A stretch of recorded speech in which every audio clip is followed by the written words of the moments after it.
And we're live. Welcome back, and thanks for tuning in to episode 12 of the TappedInPod. I'm your host, Alex. And I'm your co-host, Jonathan. And to my left, we got a special guest. We got a Very special guest. Lovely special guest. You wanna introduce yourself? My name is Richard Pena.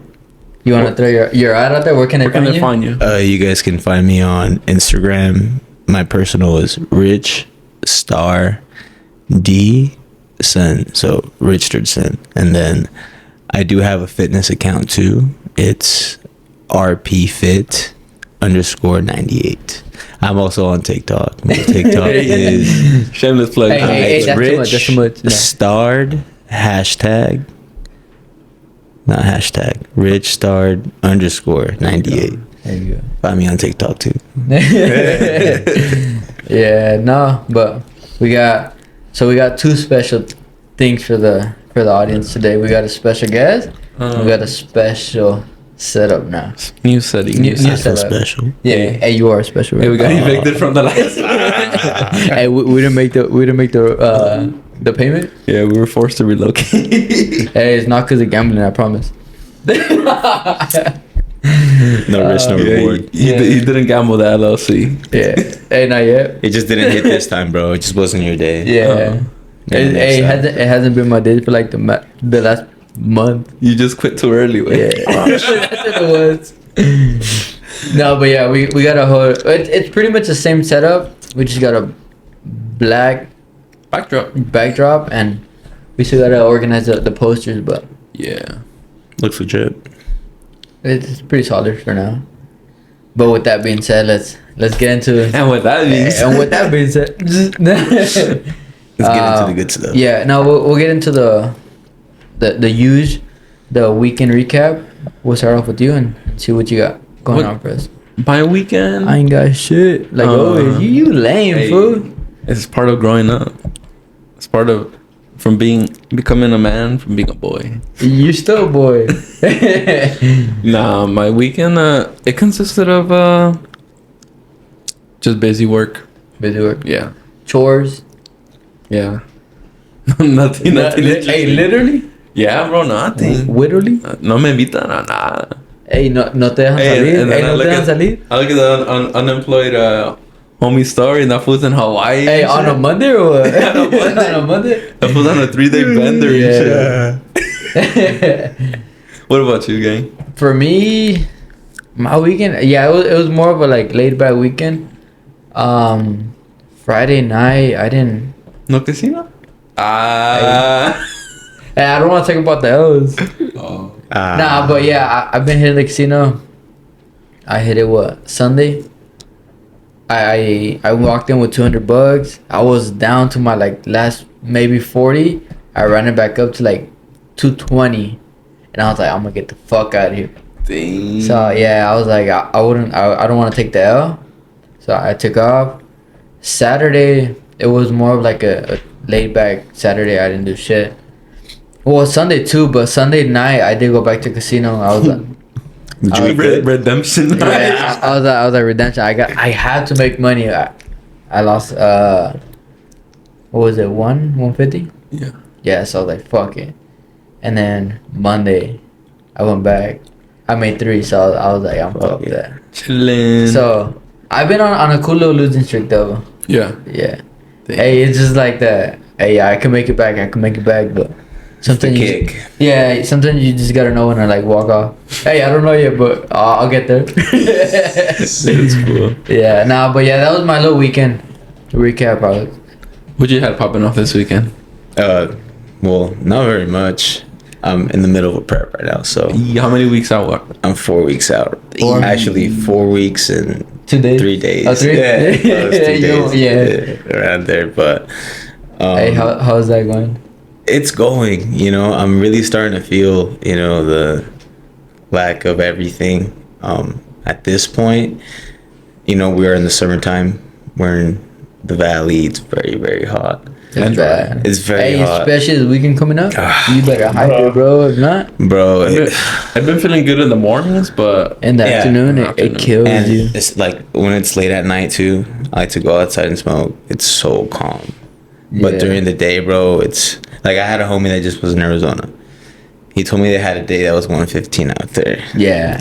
No, we're blessed with what we Yeah, have compared so- to other places, but Definitely take it out there. And then honestly, I love the mountains and everything here too. Like I can't imagine living somewhere where it's hot as shit and big ass bugs and like nothing cool to see. Like just all flat land. It's kind of depressing. so you'll be straight like living out there in like Lake Isabella. yeah, that's Yeah. a lot. Yeah. Because you get that little crisp Yeah, breeze. for sure. Yeah. It's cooler up there too. I don't think I could do it. It's Nah. like 4 randoms Hey, I'm- running and shit. Just keep going down the Bro. Freaking Karen, stream? yeah, the Karen River. Bro, I actually my first route ever at FedEx when I was working there. I forgot this worked at FedEx. It was in Lake Isabella, and it was a really cool experience. You know, driving the 178 the Canyon every single day. Talk to me.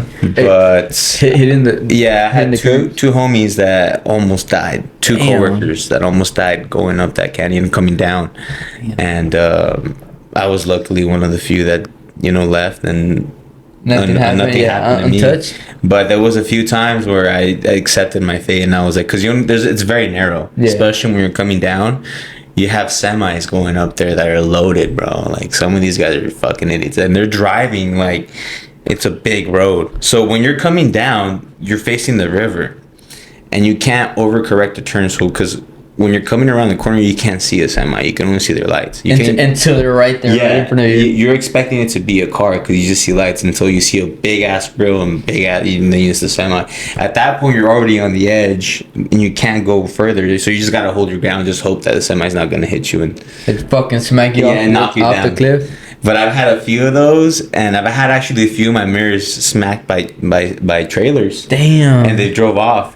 But bro, I'll be shitting bricks if that shit happens to me. I was not paid enough to go up there every single day. Hey, I'll be like, I remember a handful lie. of times when I would do deliveries out there. yeah. I'd take the big ass van, and then it'd be like a UPS driver, like in front of me or Hey, behind Rich. me.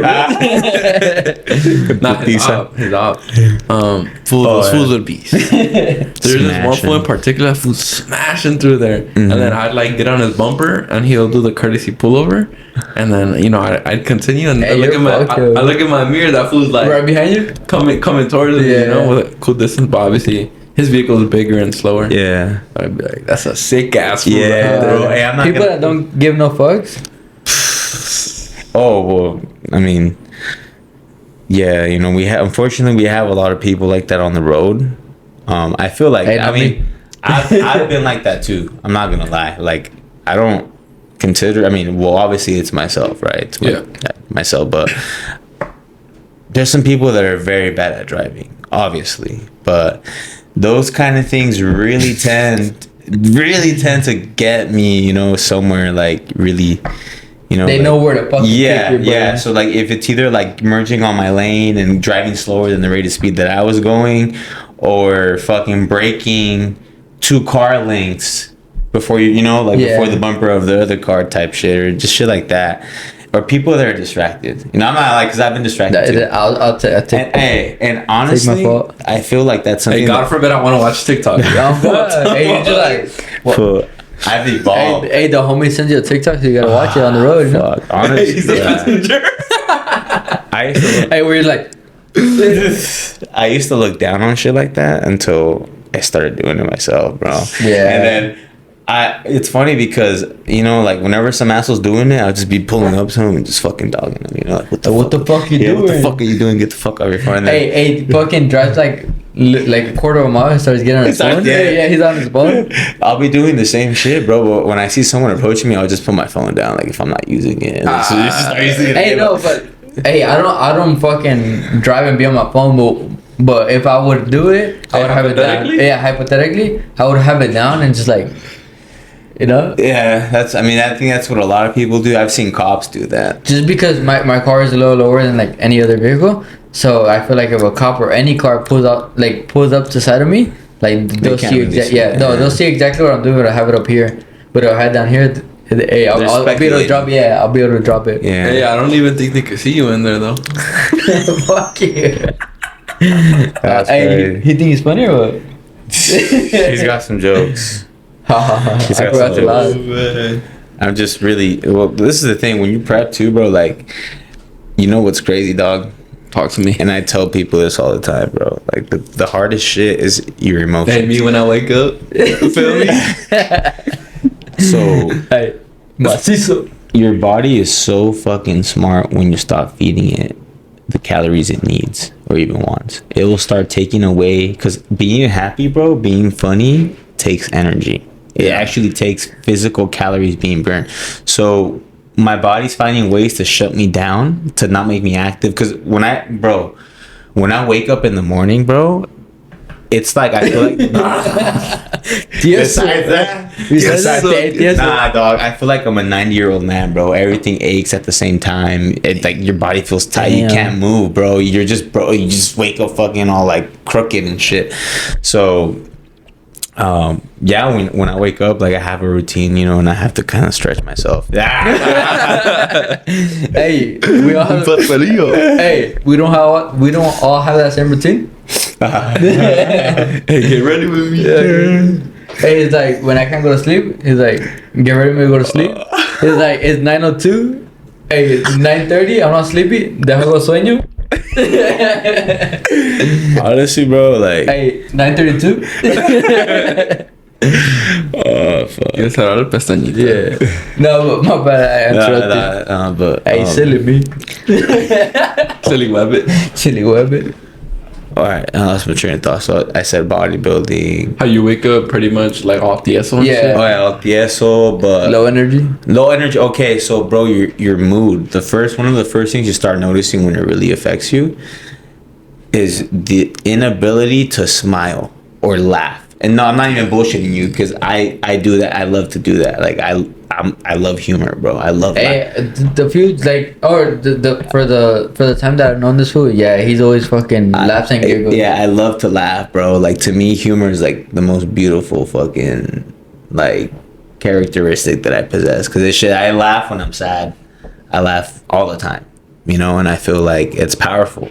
You know, laughter, joy, and at the end of the day. But dude, when you're physically emaciating yourself, you can't do it, dude. Like, I've had people tell me the funniest shit ever, like you guys right now, bro. Like, we're not that funny. I'm faded right now, so you know I'm. Hey, me too.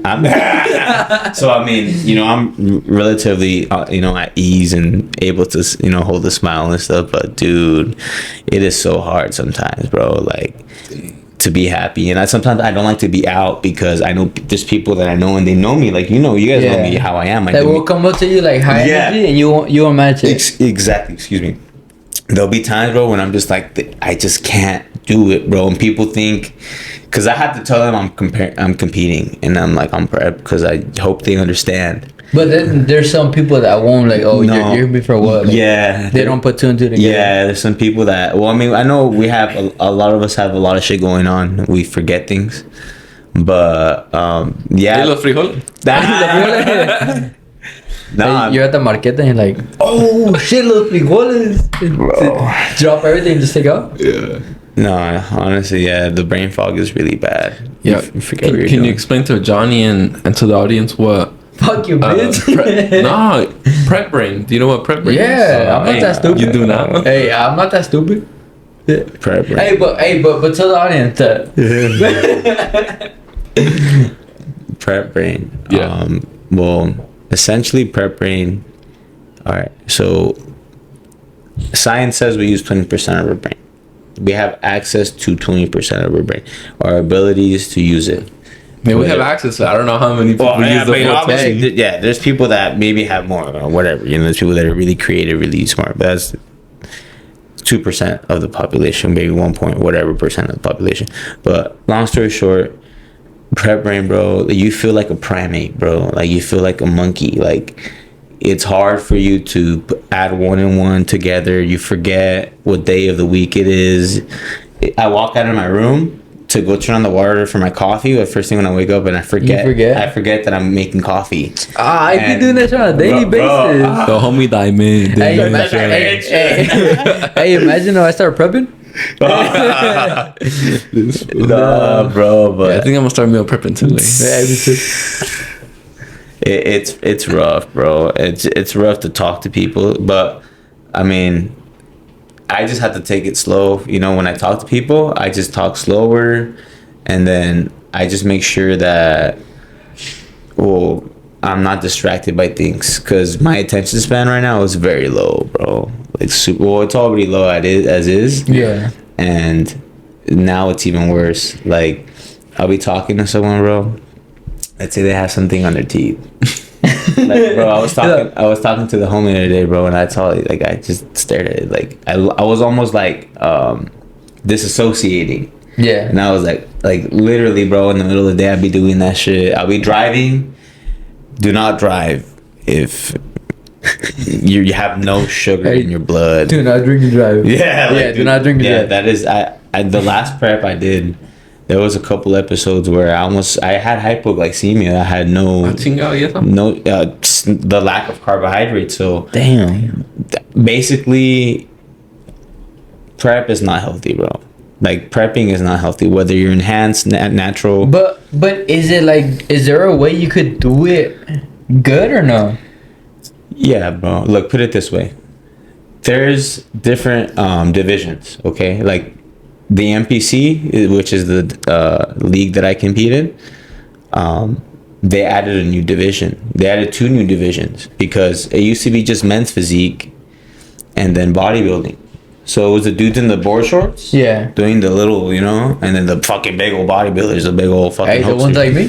Nah, the big old monstrotas and shit. So now they added 2 divisions. Now there's classic physique, which is like Arnold Schwarzenegger looking dudes. I'm more like my category. Hey, the little homie side. The little homie side. Those de la tanguita. Pero the dude spread. It's basically bodybuilding, but just older bodybuilding, so they're more proportionate. It's more pleasing to see. You know, you want to look like that. And then there's men's physique. There's men's fitness now, so that's under men's physique. So these are guys that are the same thing. They're wearing swimming trunks, but they're not, bro. When I competed, I did classic physique. So it goes like this. This is the food chain of bodybuilding. Bodybuilders are the apex predators. Those are the fucking Tyrannosaurus, Megasaurus, dinosaurs, whatever. Yeah. Also referred to as the open class. Yes, that's the biggest motherfuckers. Okay, they're the top of the food chain. Okay, then from there it goes to classic physique. Those are the dudes that classic bodybuilding. They're still really big, but just more pleasing, more aesthetic. Yeah, more proportionate. Hey, better looking. Yeah. It's not June anymore. Hey, wait, that's fun fact. Classic's my middle name. Wait. Hey, but and then it goes men's physique. Now it's men's fitness. So each category is now getting lower. The funny thing, it's a little ironic. In bodybuilding and in classic, you have weight caps based on your height. Yeah. So my height, bro, it's kind of fucked. So I'm in the middle. So I compete with dudes that are tall and not tall. Yeah. So the dudes that are very tall, when they're big and they're really dry and like lean, they're very hard to beat, because they make you look very small. Even if you're as big as them, they're just longer and bigger. And then it's more of them. And then the dudes that are short, fuck, they're just dense, bro. They're just little fucking massive balls of muscle, like compressed balls. Yeah, because our limbs are longer. Yeah. So dudes in the middle like us, we're kind of fucked because we have long arms like tall guys, but we have full range of motion. Yeah. Not like short guys. Short guys have a shorter range of motion. That's why they're able to fill out a lot, better and a lot denser than taller guys. But yeah, like it just comes down to that. But dude, men's physique, dude, there's no weight limit. So I've seen bodybuilders do bodybuilding, then put on shorts, bro, and do fucking men's physique, like bro. back to back. Yes. Damn. I've seen that shit. Because can you explain to the audience why they do that? Possibly they just want to try something new, because so in bodybuilding, like open bodybuilding and classic bodybuilding, you're doing posing. So you're like hitting a side chest. Yeah, you're doing those. You're doing these. My favorite. you're doing a couple of those, and then Double bicep. Oh, that's actually my weakest. My favorite. is that no? That's my weakest pose, a front double bicep. Oh, I thought you were talking about missionary. My fault. Yeah, front double bicep. My front double biceps a little weak. Well, everything's illusion. So my arms, unfortunately, are very long, and I have long biceps. So for me to fill them out, to just get that fucking, like that big old like trunk, It's hard. It's hard, bro. So it comes down to genetics. It's genetics, bro. Yeah. That's one thing. So it's like gambling. Hey, why you looking at me? it's like gambling. You get the cards that you get. Yeah.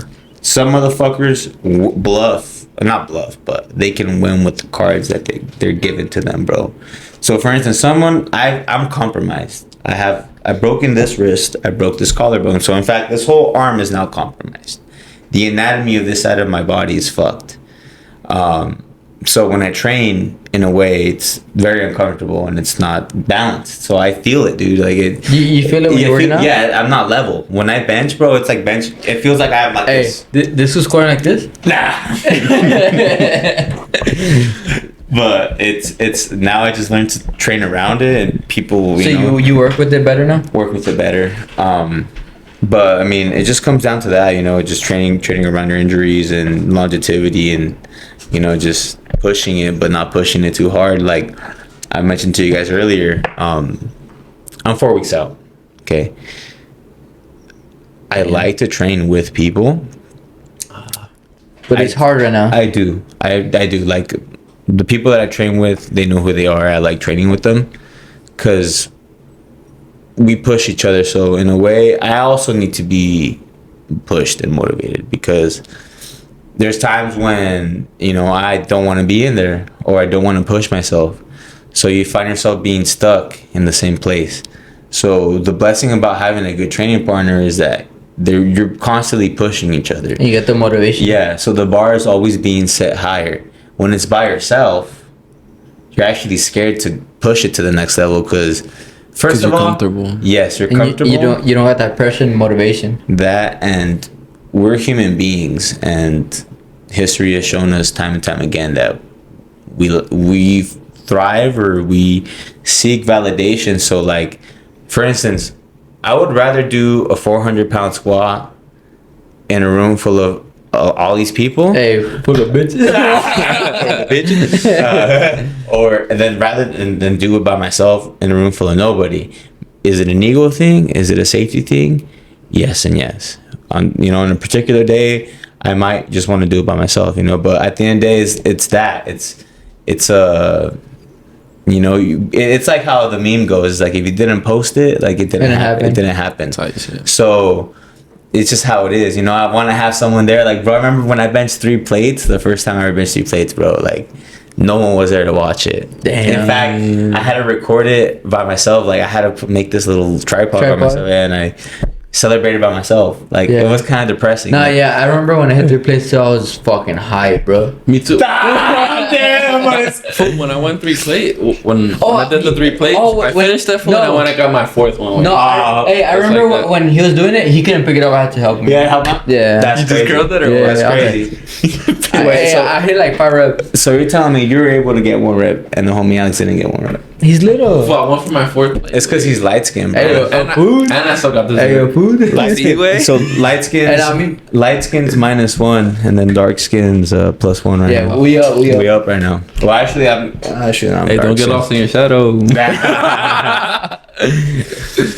No, but kind of to reiterate what we were touching on earlier about like the open class, also participating in men's physique. So from my understanding, they do that because they want to obviously they have a bigger upper body, and they're not showing their legs in men's physique. So they do that because if they score a high overall in that category, and they also do good in their category, say it's open or whatever, Yeah. because they have multiple high placings, it puts them at like a better overall to get their like pro card. Oh, Because okay. you only do that It when benefits it. yeah, Yes. it brings your score up. Yes. So they only do that when they're trying to get their pro card. It's You're not gonna see a current Mr. Olympia open bodybuilder compete in men's physique. It's just no. Hey, so I won't catch everyone's you already there, or professional. what? Everyone's already professional there. I won't catch Sebum there. actually Sebum did this classic. He did an open. He did open bodybuilding But- after his last classic. Yeah, but he was already done. So he's like, I can. The thing is, he has an autoimmune disease, so he can't be really pushed. ligma. Yeah, he has what's the other one? Ligma and Segundis? no, there's No. another one. No, what was it called? You said it the other day. Ebola. There you go. Ebola, but that was an actual one. Ligma's Ligma balls. No, Sigma. Sigma? Sigma? Sigma. Wendy's? Hey, this is hungry. at this point. Hey, Wendy's. All right, hold on, bro. Hold on, because this shit needs to be talked about. PSA. Wendy's Hey, this has is mad. Takis That shit French nasty. fries, and they have a Taki chicken sandwich, bro. I was honestly, I had a cheat meal 2 weeks ago. Shit. A refeed. I'm sorry, refeed. We're professionals. Yeah. We're turning professionals. God, We're trying. But I was almost enticed to try that shit, bro. But I saw the reviews, and I was like, yeah, I didn't try it. My homie tried it, and he said it wasn't. no good. No, it's just like pretty much a cheeseburger with Takis in it. You know which one I regret not trying? I don't even know. McRib? It's still Hey, you know what? Talking about no, food. McRib is a staple. No, You know, every time it comes talking up. about food, you And know the what's filet-o-fish. sounding like just immaculate right now? What? A torta? Besides that, Bro, you're talking about food right now, bro. Canes. Oh my god. Canes, a cane combo Bro. with the fucking large Diet Coke. After this or what? I've been having a fuck it. Oh, no. I can plan for it. No. Hey, you didn't have to start for like 3 Well, weeks. you got cardio after this. Here I do have cardio. Hey, what kind of cardio? So, this is a thing, bro. I actually Is have. there enough for 2 more? I've been having an obsession with fried chicken. Fried chicken? Like, and it's funny because the gas station in front of my house, they remodeled it. And they had the... Dude, so today, so look. Oh my God. Gas station So chicken look, hits yes, different. Chester's Especially is when you're hungry? fire. Okay, Different. Chester's fried chicken is fire. Would it... That fuck. I think it's like crispy chicken. Yeah. All right, Bro. Dave's Hot Chicken just opened up. Hey, that out there or I what? don't know what the hype is about, but it's right in front of my boys' Angry Chicks. Right in front. They're right in front of each other. Hey, they be like beefing right there. Low key. Imagine that shit. But I don't think Angry Chicks is feeling it because they still look busy as shit. Dave's, I haven't had Dave's. I think Dave's is a franchise. I think so. And your chick isn't? Angry Chicks. There's multiple angry chicks throughout. Yeah, but I think that they're still family owned. They're still Okay. somewhat not franchise. 'Cause Yeah. franchise, anyone with money can just come in Yeah, and buy it. Then buy it. But Hey, there's a lot of hot chicken spots in town. in town, Have you guys tried the one on Rosa? What is it called? Nashville? no, that sounds good. I tried it once. Houston? Is it? There you go. Houston There- hot chicken? Yeah. HHC? Hey, not Nashville, my fault. No, but yeah, Houston hot chicken. I tried the one around though. Yeah. Yeah. Okay. It's alright. Who's got the best biscuits? Let's end it. Popeyes. Popeyes. Okay. Biscuits. Biscuits. Biscuits. Damn. I say Popeyes. Yeah, Popeyes is. Hey, pretty who freaking are think different? No. Honestly, I'm not gonna. I'll have to go with that one too. Popeyes? Popeyes fire. Alright. Although KFC, look, the thing is, look, there are two different types of biscuits. The ones at KFC, they're a little I'm drier. fucking hungry now. Bro, Hey, biscuits we're are so just- good. we're- Hey, we gotta torturing distract this this food. food or something. Nah, so this is the thing. One of the things that I can attest for, I'm pretty sure a lot of people that do this also can relate, but we have a toxic trait of Hey, he's just like me, bro. We have a talks trip that, you know what, okay, let's say we're gonna go to Canes right now, right? Which we probably are. No, just hypothetically. Hypothetically, You're not invited. Hey. Like, you're not invited. Hypothetically, right? There's ways around it where we can plan for us to have that, but we actually do plan when we need it to make sure that, well, your metabolism can crash after a long time of dieting and not eating enough. Yep, so yep. you need those cheat meals to, maintain your levels. Pa sacar todo. Yeah, para sacar todo. And also just to feel normal too, because bro, it's a lot of people I had eating disorders. My first prep, I was having dreams of food. Because correct me if I'm wrong, but if you don't do like a refeed periodically, since your insulin and shit, it's already so down below, and if you keep it down low for so long, you just you pretty much reach a plateau, and like you're not gonna lose anything. It's kind of counterintuitive. You just gotta know how to work the system. Exactly.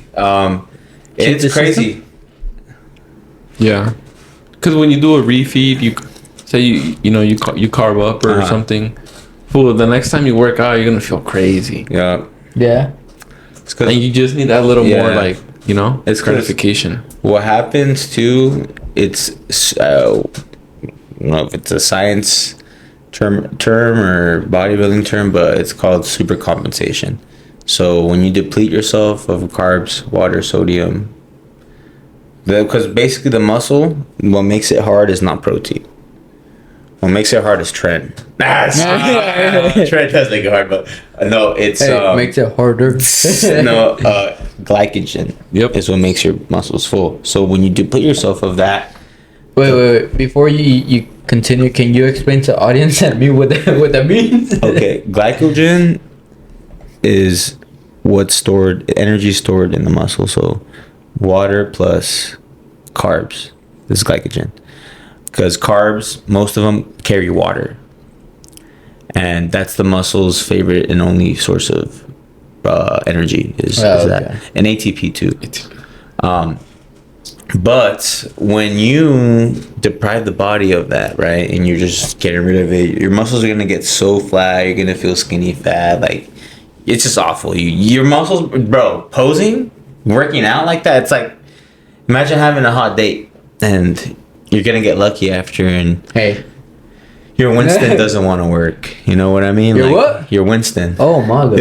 Your Johnson. Hey, Lord, give me the strength. Or like when you're like already round 4 and you're just there to be there. You're just there, You're just there, just going through the motion, just living, just breathing, just low key. That must suck. Honestly, bro, it's because your pump's not the same. It sucks, bro. It's like, why am I even working out? Like, why am I working out? Right. Like you start questioning. Yeah. Do I even enjoy this? Do I even like her? Exactly. Is it worth it? Hey, she's not that bad after the goal. She's not even all that. Hey, she goes from being a 10 to being like a 3. Like, I've tried to talk myself out at least 2 or 3 times. Oh, shit. Like, at least last week, I almost talked myself out of competing. Yeah. Because I was like, dude, I hate the way I look. Like, I am too flat, I'm too small. Just like, fuck, it's not going good. But this is where trusting the process really comes in, because it's gonna get ugly before it gets pretty. Yeah. And it sucks because a lot of dudes, like, I'm actually growing into my show right now, bro. Like, this is the first show I do where I'm growing into the show. So I'm losing fat and gaining mass. The thing is, sometimes it fucks in my head, bro, because the first time I did this, the first time I competed, it was the opposite. I was purely losing weight and retaining any, if not little, of the muscle that I had, not building any. Now it's different. Now my program that I'm doing, I'm slowly gaining the muscle and burning the fat. The thing is, when I get on the scale, I'm like, fuck, am I gaining fat? Or because my skin's still tight, bro. Like, I can pinch test a lot. I'm like, it's still the same, but why am I gaining fucking weight? It's because you're putting mass on. Yeah. Last time I did a pinch test, I almost got arrested for sexual harassment. Hey, he's like, ¿qué es eso? ¿Qué es eso? Even aquí. Hey, why are you running? Yeah, so in regards to that, that's what I was gonna ask you. I was like, so you're coaching yourself, you're self-coached. Yes, I'm coaching myself. And obviously, Have you had any like help, or is it just you against the world? Basically, well, I mean, the internet. The internet. You know, we this is like, you can do anything with the internet. Like, you don't even need to be accredited for half of the things you need to be accredited. I mean, let me take that back. Yes, you do need to be accredited. Being accredited is very important, but dude, a lot of this shit is just information retained in your brain. Anyone can learn anything on the off internet these days. So when I started lifting, bro, fucking 10 years ago, I was like, yeah, fucking old, bro. Like, I was like, you know what? I want to get there as soon as possible, because I don't want to be the fucking idiot doing this shit over and over again. And because I'm impatient, bro. I want things now. So when I started lifting, I was like, what do I need to do to reach my goal instead of this amount of time and this amount of time? So you wanted it quick. Like, yes. So first I went into the realm of, okay, all these supplements, protein powders, training protocols, all the stuff, which works, right? Fundamentals. There's a bread and butter of bodybuilding is that the meat and potatoes, steroids.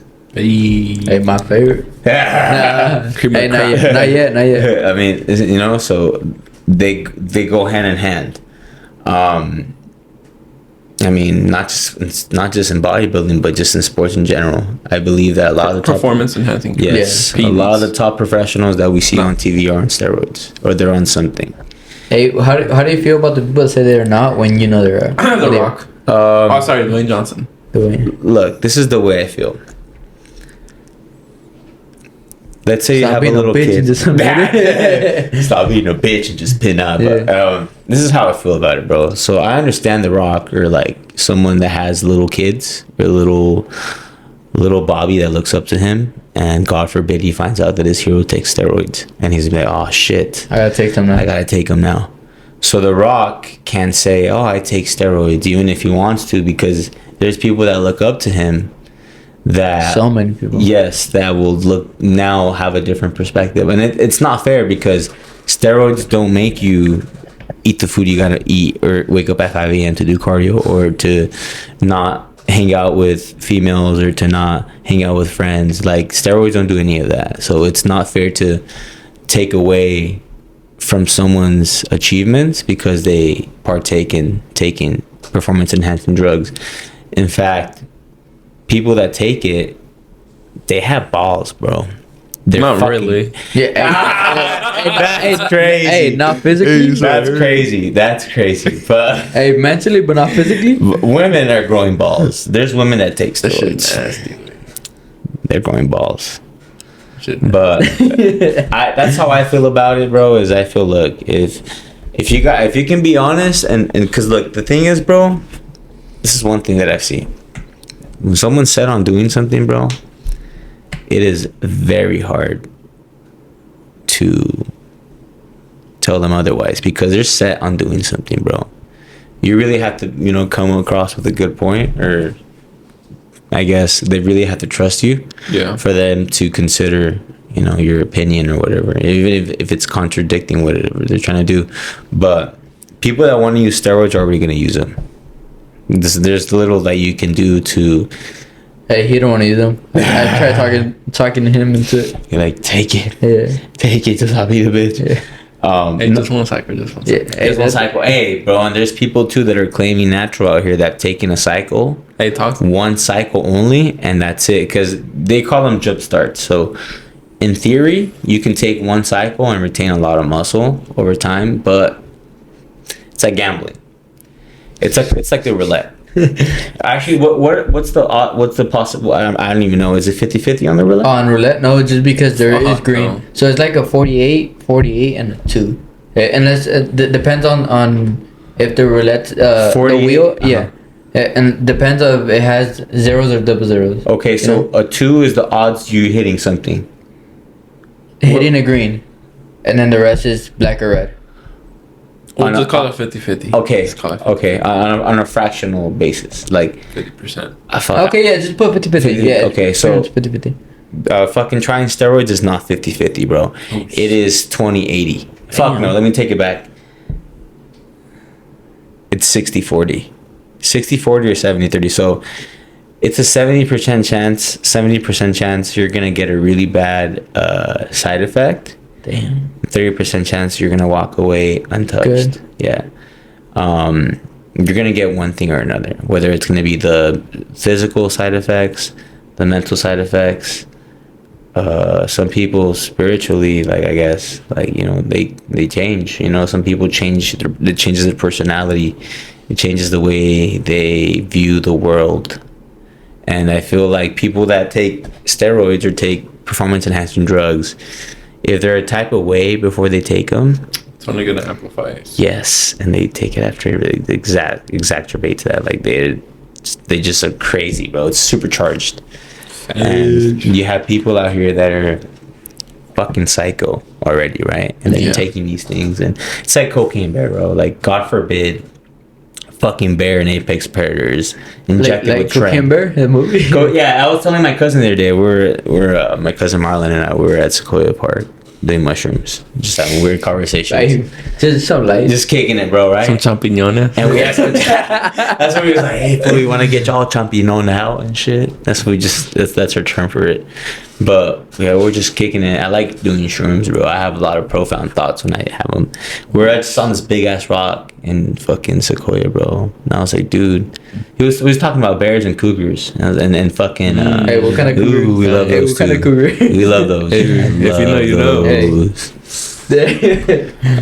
And also mountain lions. Like, hey, if one of those fools came out, fool, would you fuck one up? I'm like, fuck, fool. Like, I think I have a pretty good chance. We put our shadow bucket.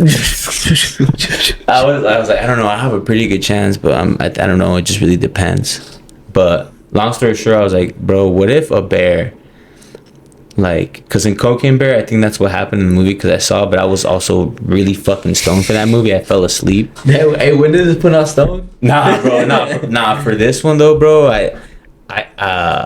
I shout out to the company that makes these, bro. Like, I think it was called like a Cavi Cone or some shit. I had gone to movies with my ex, bro, and we both smoked one, bro. And fuck, dog, she doesn't smoke. She's not a smoker. But dude, I was like, my eyes were like closed shut, bro. Like, I don't think I was that high since like high school. It was like the first time.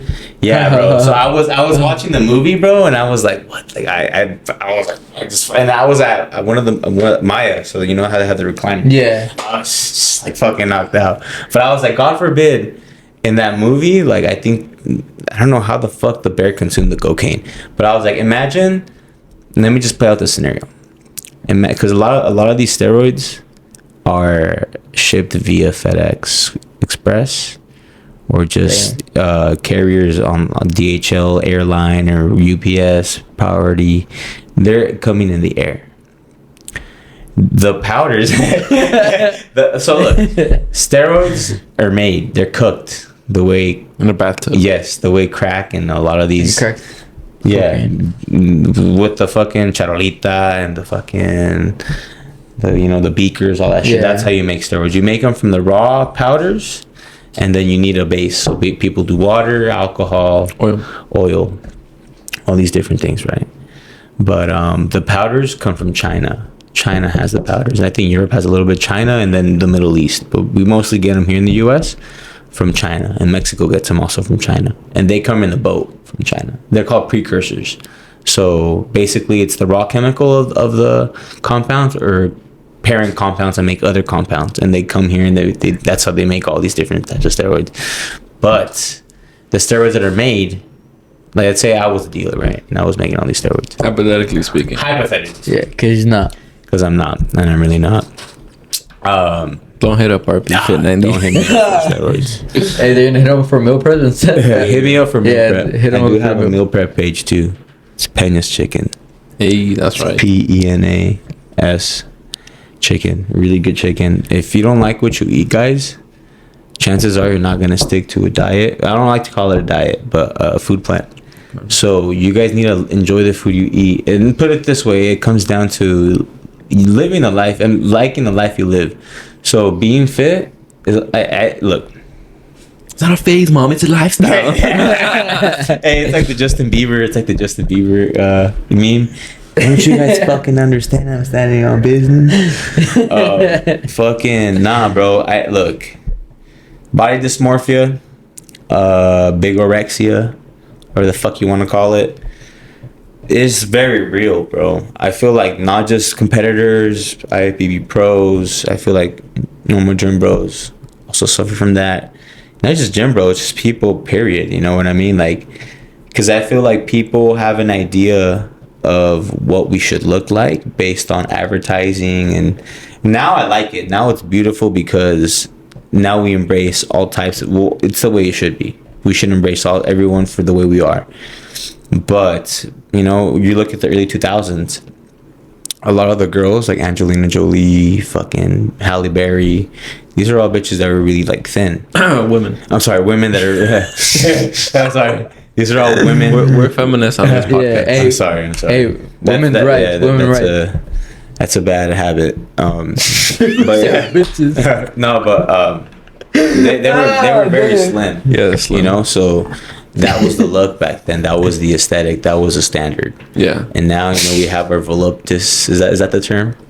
Voluptuous. Voluptuous. I don't know. Scumdelicious. Or scumdelicious, or you know, or thicker girls like.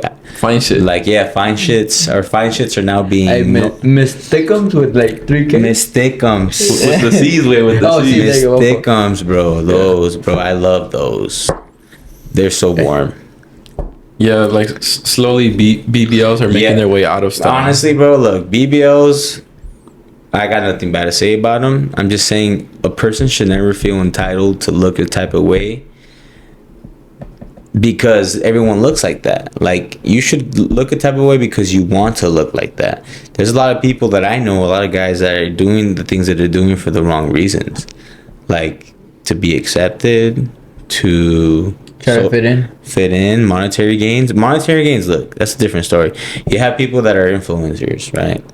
Take steroids are dangerous. Taking a risk, maybe you don't pay for those risks now, you pay them 10 years down the road, 5 years down the road, whatever, but they do shave years off your life. Yeah, that is guaranteed. Okay, so in life there's a risk, there's a reward. Okay, there's a benefit, and there's the repercussions. It's like that meme. It's like, it's like a reward. You're so brain rot, bro. Oh, You were saying, bro? Hey, Spencer. You were saying? Fuck, I lost my I train of fucked him thought. up. You gotta give to take. Okay. So look, there's dudes that, I mean, just not dudes, but look, if something's worth it, go ahead and do it. Whether it's a risk, it's a job opportunity, a relationship. If you think it's worth it, and if you truly analyze the situation, but you really don't have to. Sometimes just trust your instinct. Any experience is good than no experience. That's my opinion, because life is a big experience. A lot of us live life and are scared of experiences, and I feel like that's what fucks us up. Like, experiences are learning. They're learning opportunities, whether they're good or bad.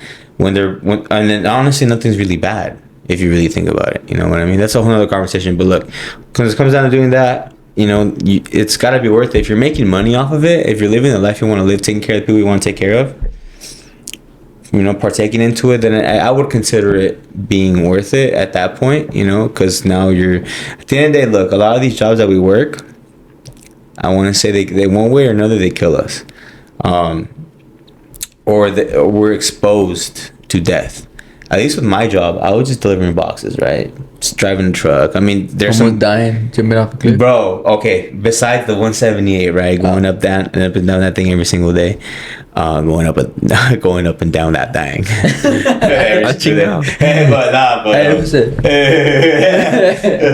But bro, I've had near death experiences where I've had people almost run me over. Damn. Or stop literally. They ran over like you? Yeah, where it's like fuck.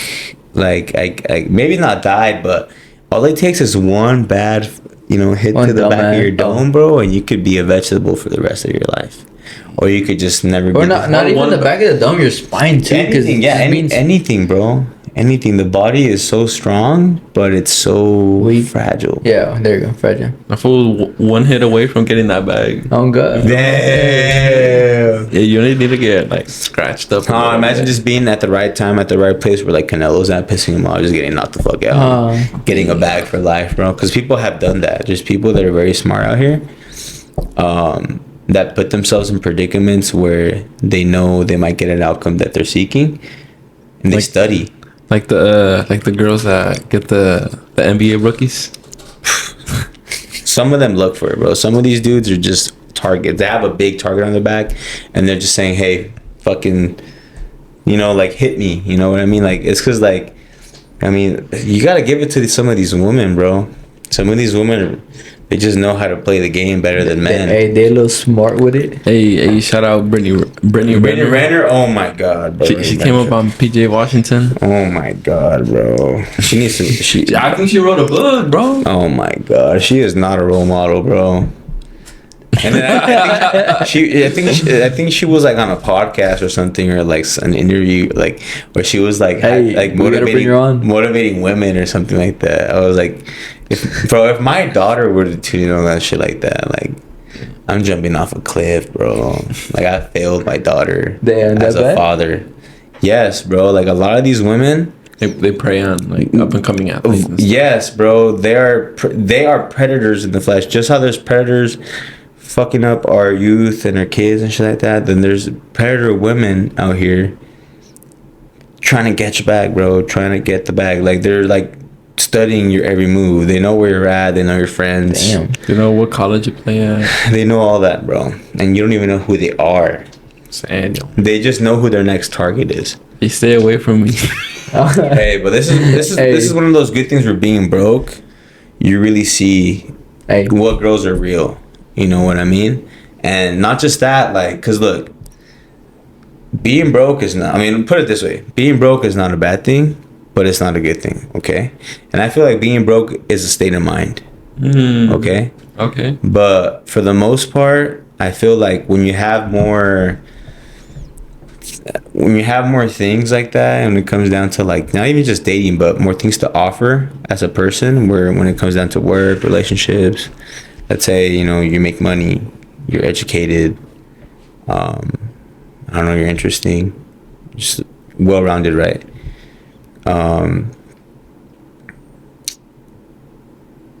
Prep brain. All right. So what did I say before that? Yeah, you're pretty much a well-rounded individual, and I think you're getting. We're talking about Zion and Brittany Renner. Oh, okay. So with these women, like I feel like you have a little bit more to offer, so they have to do more than that too, because I don't know, bro, like a woman has to add to a man's life. Yeah, it's also vice versa for a woman too, but a man provides for a woman and a woman supports a man. That provides. Yeah, that provides. So it's like a cycle, but I feel like a lot of these women too, they want to skip through that and they want to use, just reap the benefits. Yeah, but they want to use their body too. But it's we're easy to do that too, though, to a lot of us, where it's like, oh, okay, let me take your body and you can have these things, and it's just normalized too. But it's society, it's not just women's fault, it's like society as a whole. It starts with the root cause. It's mental health, whether it's drugs, because there's an epidemic in this country, and it's not just like people being racist, people doing drugs, people, like doing crazy shit. It's people are not happy with themselves. Yeah. You know what I mean? People have to find peace with themselves. And maybe finding peace is not going to be fucking doing bodybuilding or, I don't know, being an influencer. You got to find what peace is. You know what I mean? But everybody's is different. Everyone's is different. You know what I mean? But it's just how it is, It's just interesting stuff. Talking about peace, I'm not sure if you guys seen what Vic Blends has recently done to a. I think it's here in California. He opened up a barber school in a prison. In a prison? In a prison. Oh, for real? Yeah. Do you know what prison or no? I couldn't give you the name off the top of the head, but that fool opened a prison barber shop. But yeah, barber school. So when the inmates are obviously Incarcerated doing their time, they can work up to their barber license. Just so when they get out, they have it and They have something to rely on. Oh, okay. That's tight. And that I mean, obviously there's sponsorships involved, but like that was like his concept. He did He's it when they with his got it bread and going? shit. Yeah. I think he started in like 2021, and Oh, then so it's been a while. Well, they remodeled the whole thing, and they probably got like the logistics and the background stuff situated. Yeah. And yeah, it's now an official program. Damn. It's cause I've been seeing Vic for a while now, doing the. That fool popped off hard like during COVID and stuff. Yeah, when he was like giving away free haircuts, pretty much. Yeah. Talking about, or like pretty much any, like I seen it more with little kids, where he's like offering free haircuts and just asking them what they want to be and like to strive for their goals and like accomplish them pretty much. that's tight. Yeah. That's tight. That's how we, I don't know, like, we know what's crazy, like, well, I mean, me as a kid, I felt like role models are very important, you know what I mean? So being involved with kids is important because, you know, I feel like our youth isn't lost, you know, it's just I feel like parents are not misguided. Yeah. You know, our parents are kind of distracted and they're going through shit too, you know. Right now the devil's prowling on a lot of souls, a lot of families, and a lot of, you know, Well, a lot situations. of these younger fools are all raised on the iPad and shit.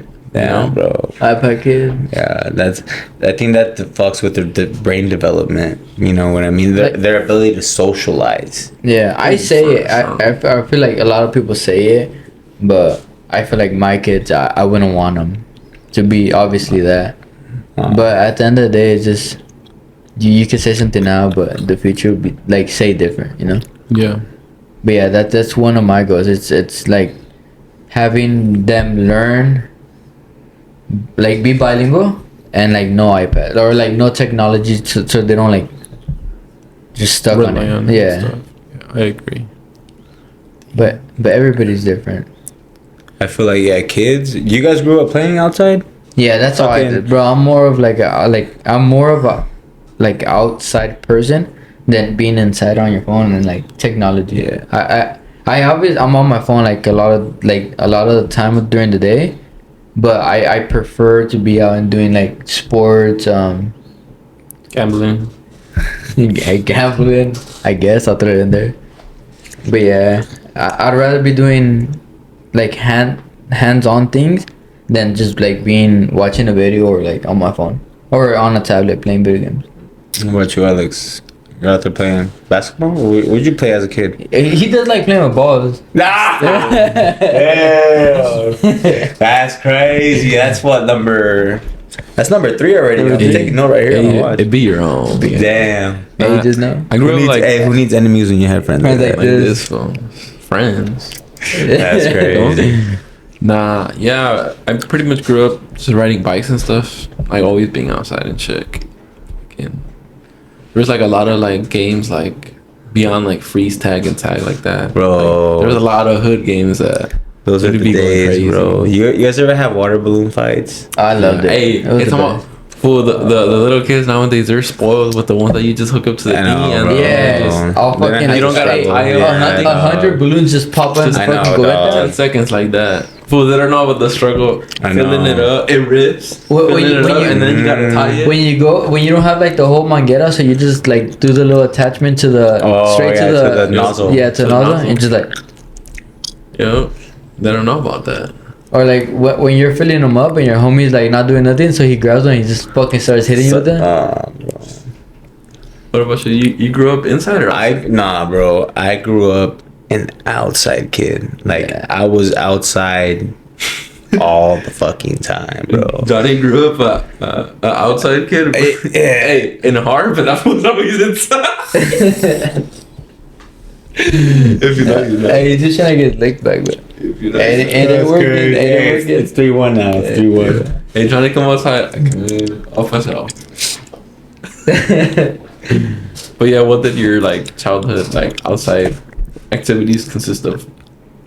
Marbles. I love to. Hey, I was good at them. Marbles, bro. When we were little kids. Canicas. Canicas.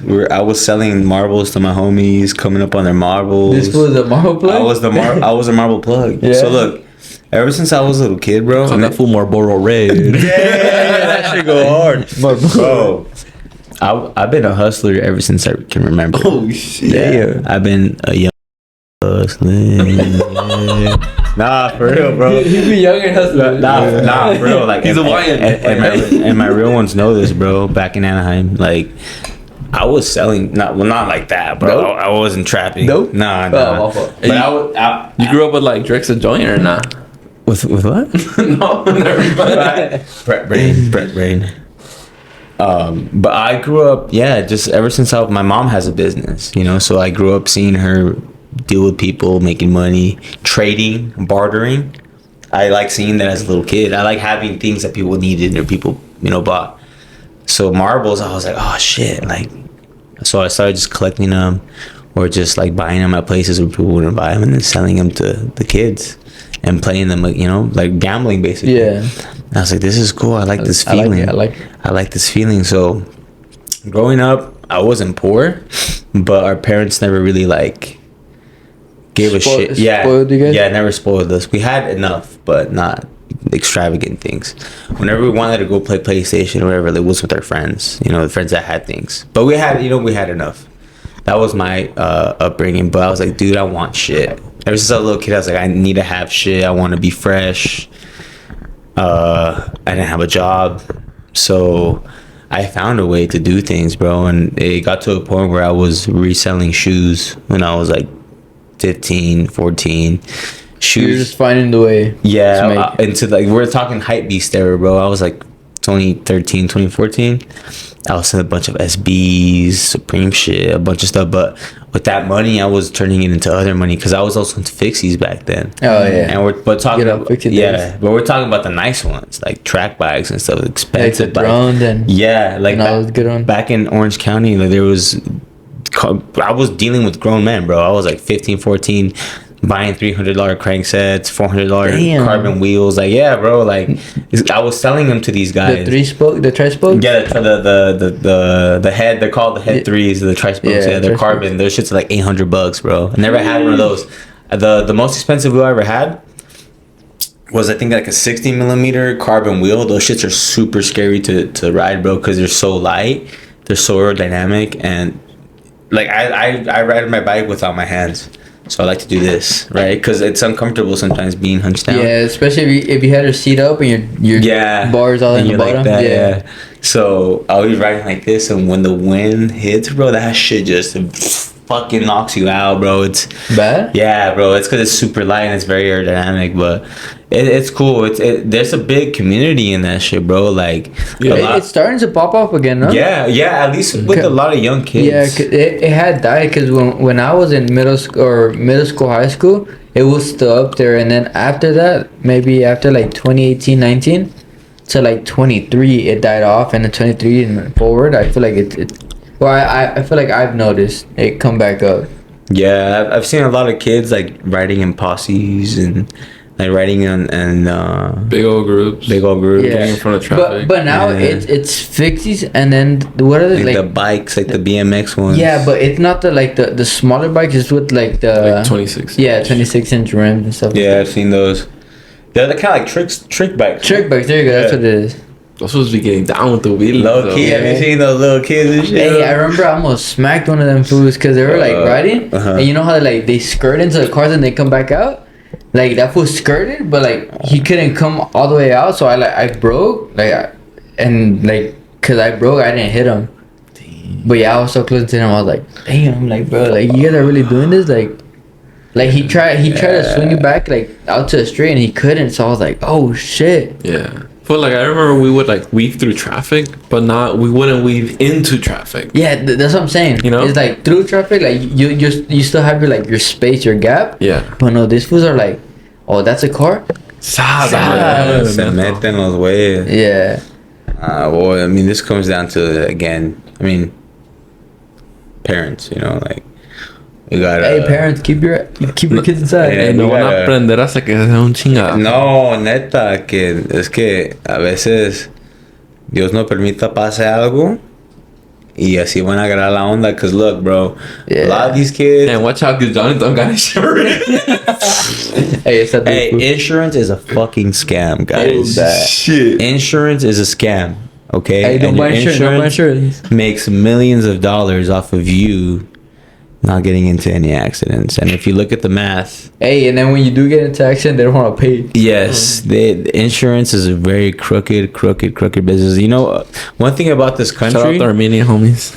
One thing about this country is that we have gangsters among us. Like cartels, right? You know, cartels are outlaws, basically. Like, they don't give a fuck. They follow their own rules, right? Yeah. The people here that have corporations like that own these insurance companies...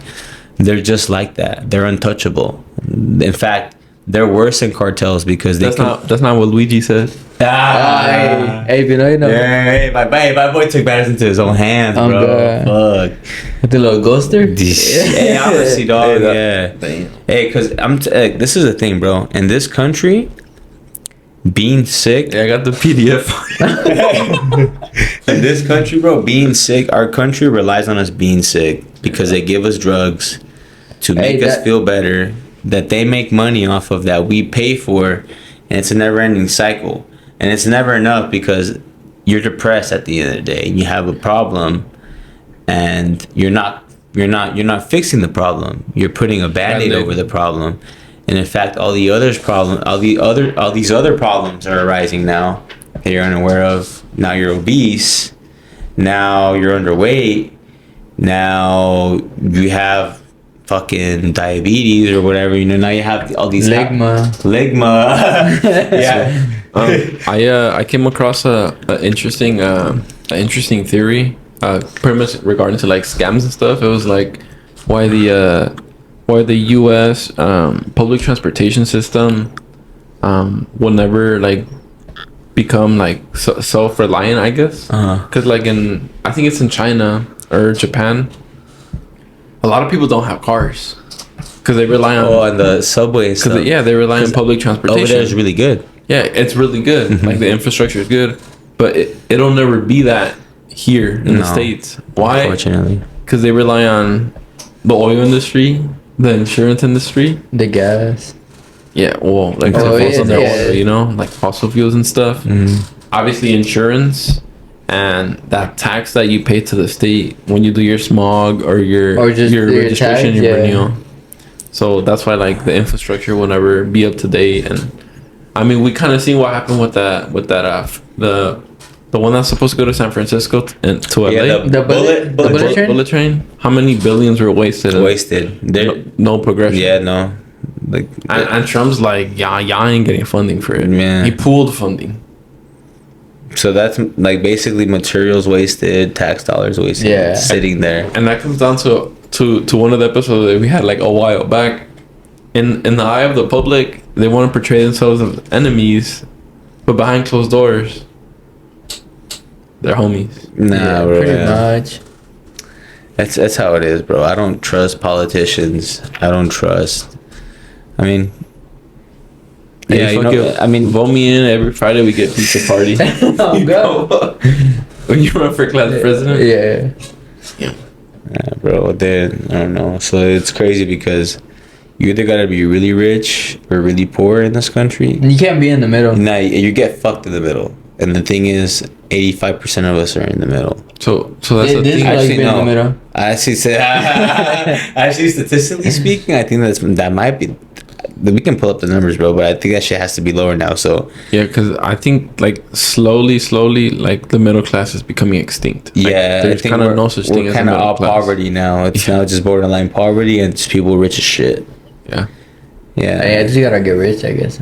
Pretty much, bro. No, I'm not lying to you because I go to Walmart, bro. 3 times a week. Oh, you're a Walmart person? I'm a Target person. We be Yeah, beefing bro. bad. I'm bored, bro. Nah, but like, I be going on like the clearance section though. The clear. Hey, you be finding good shit at the clearance section. You should go to I Target love after you get a haircut. Finding a deal, bro. Hey, maybe today. What time is it? Hey, we gotta like Wrap it wrap up. it up because I gotta go to Target. Oh, for real? Yeah. Oh, what time they close at? Stupid ass. No, but you were saying you go to Walmart 3 times a Alright, week. so look, bro. I've been spending at least $40 to $50. Not even on groceries, bro. We're talking bullshit. So right now that I'm on prep, I use I don't have a wide selection of condiments I could use, but the ones I use are very expensive because they're sugar free, bro. And obviously, you know what's crazy, bro? In this country too, our healthy food. I hate Excuse that. It's more the healthiest Yes. food is more expensive than junk food, so Yes. that's why a lot of people are obese. Yeah, so I don't blame people, bro. I really do not blame people. It's our government, bro, because our government has control to fucking. Well, people are being educated now somewhat, but I'm telling you, bro, it's not in big pharma best interest for people to get healthy. Big because, Pharma killed Kobe. man, bro. I'm saying it. Bro, Big Pharma killed Kobe. honestly, bro, Yeah. I feel like a lot of people that have big influence, because look, let me tell you, people that have big influence in the world, I feel like they get killed, bro. Because, for instance, Michael Jackson. Okay, I was like I was like 7 when he died, right? Mm. Like when he died, bro, I remember like people were mocking the fuck out of him. You know, like Well, what's your conspiracy of how he died? Or if he was killed? he was killed. By who? Maybe the CIA. But like this is why Tupac and Biggie was killed, bro. This is why Bob Marley was killed. No, I think that's a whole different agenda. Bob Marley? Or John Lennon, like No, these.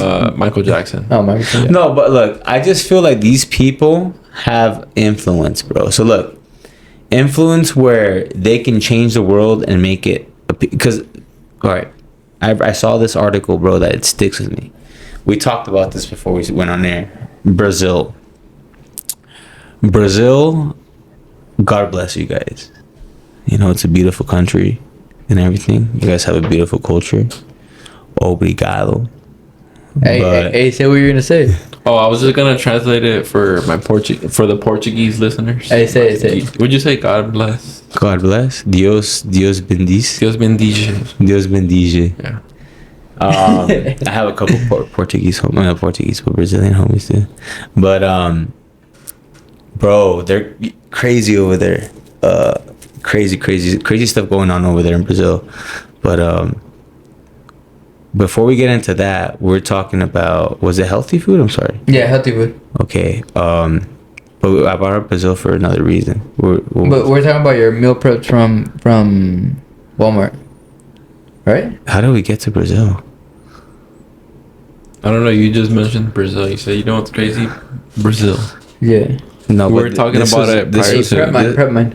This was definitely prep brain, but it was Brain, there you relevant. All right, so look, okay, people that actually have ADHD for real, they have the symptoms that I have, but regardless if they're on a deficit or lack of sleep or whatever, they go through this, so they need to be medicated to be normal.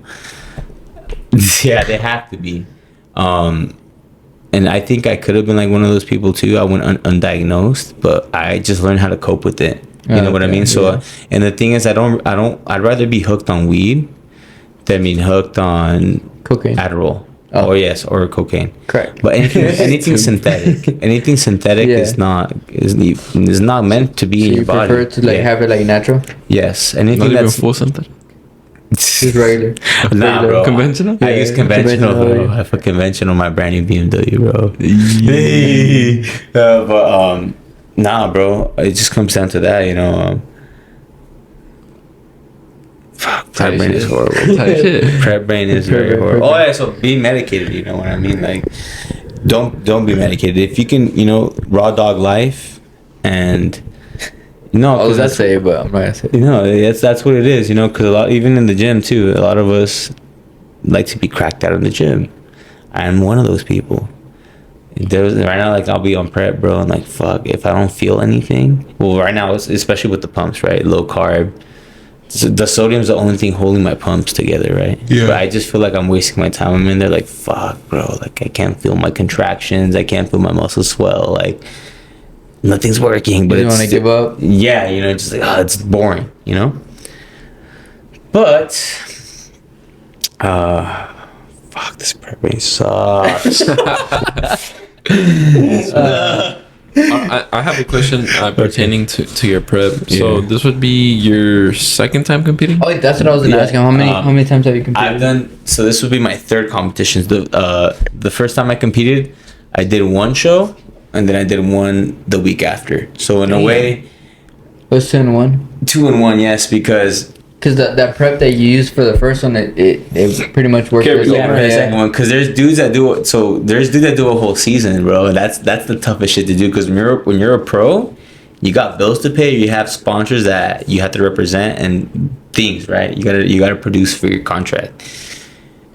These guys stay shredded year round, bro, and they compete year round. I can't imagine, bro, not having fried chicken when I want, bro. Like certain times of the month, like or of the year. You know what I mean? Certain months of the year. You have an off season. That's what I'm saying. Yeah, in the off season I can enjoy some things, but there's some dudes that even in the off season, bro, like they stay really lean. They still locked in. Yeah, they have to because either they make money off it or they have to stay ready for competitions. But is it that bad where you literally can't have like a meal? Like say you can't go like one day out of the week or one day out of the month to go get like a caniac combo for cane? You can, but this comes down with habits. There's some people, bro. Oh, okay. Their habits are so enrooted in them, and I've been one of those people too. Trust me, bro. I've been one of those people. When I first started lifting, bro, all I ate was chicken and rice. And that did nothing to me, bro. I think I got fat off of chicken and rice. Bro. Yeah, because I was in a surplus, bro. Like I was still eating over my calories. I was getting fat because I didn't. People just think, "Oh, eat chicken and rice, right? How make me lose weight?" If you can have, or if your calories for you, Jonathan, is 2,000 calories to stay at 180, right? Yeah. To maintain. Yes, if I give you 2,050 calories of chicken and rice, you're gonna gain weight, bro. Whether With it's that extra 50. yes, and hopefully it's muscle, but it could be fat too if you're not working out, or if you're not working hard enough or working out efficiently, it's gonna be fat, and then more fat over time. So that's why I tell people, like, it's good to know what you're doing. Yeah. And either have a coach or have good information or know how to do your research. And not just that, you have to know that what works for me is not going to work for you. Yeah. Well, no. Everybody's different. Yes, it may work. Yes, so let me take that back. It could work for you, and it may work for you. The thing is, if something doesn't work for me, doesn't mean it's not going to work for you. The thing is, our body types are different. Yeah. Like, if you ask this guy, and they both tell you like two contradicting things, it's because, well, we're two different people, you know, like it's just two different backgrounds. Like that's why I had a dude come up to me today at the gym. I said, "Hey, dude, what are you doing for your adults? How do you get into it like that?" I'm like, "Oh, like you just want to know, just flat out like the best answer?" He's like, "Yeah, well, just exercise selection. You know, it's what exercises to do." He's like, "Well, which ones do you do?" I'm like, "The ones that target your back, the back of your shoulder." He's like, "Okay, well, like, you know, do these do?" I'm like, "Yeah, they do. The shoulder presses do, but it's mostly your front shoulder." He's like, "Oh, I thought I did the back." I'm like, "No, there's exercises that just work out the back.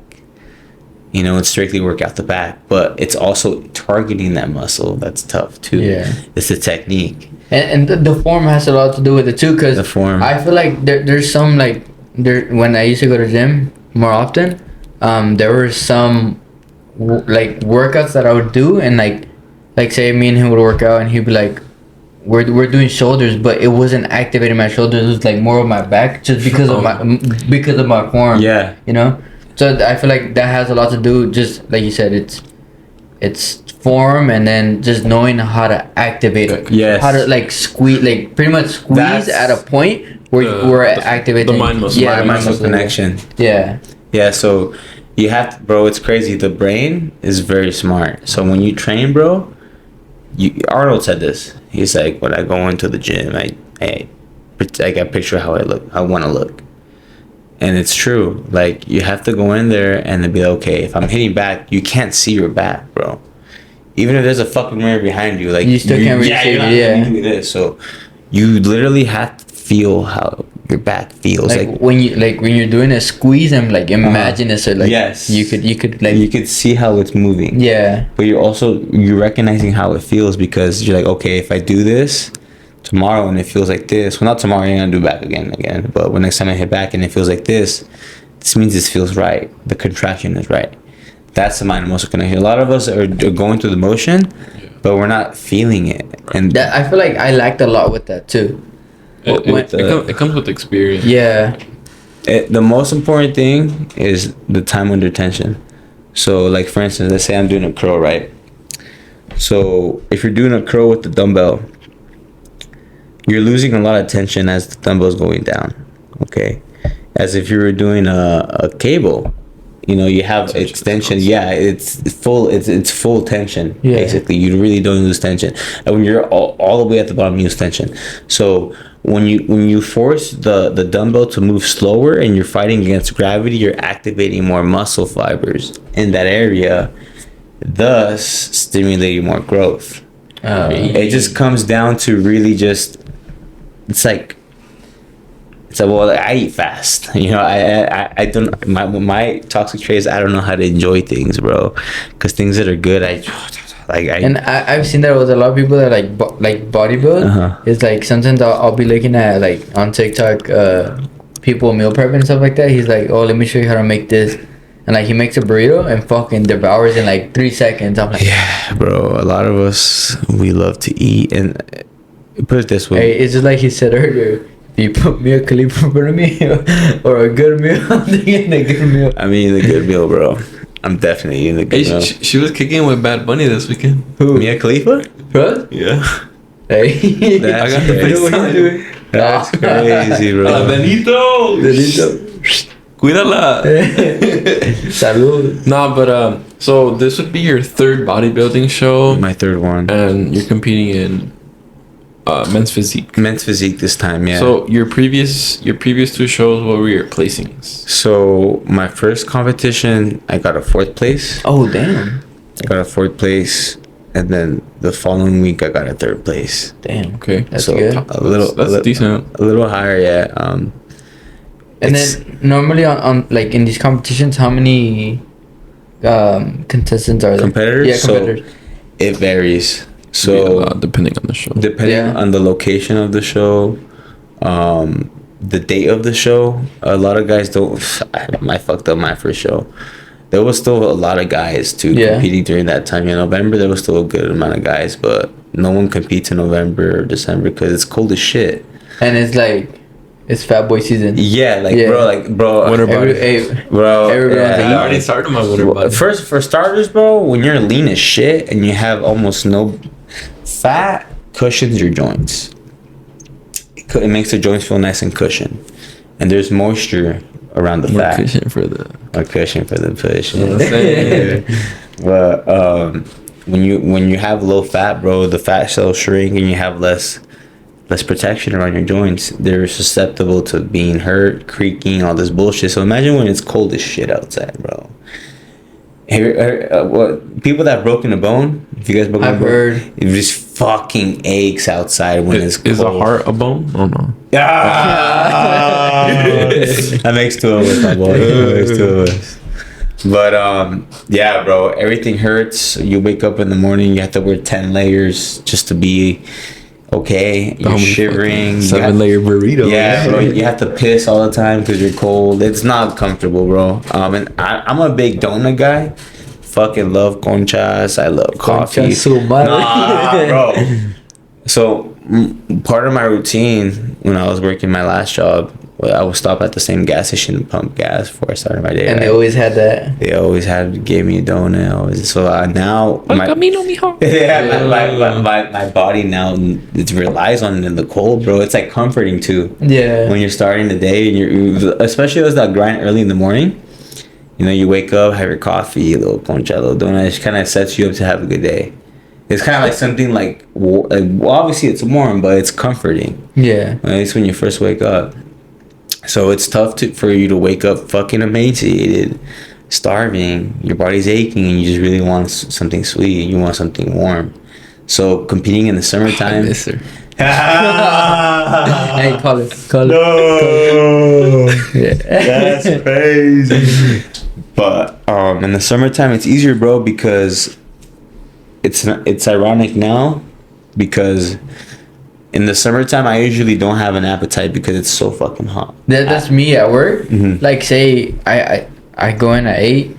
Normally I take lunch at 12:30, maybe 1ish, pushing it. But like sometimes I be taking it at 2 because I'm just You're not hungry? I'm not hungry for the same reason. Coffee guy? No.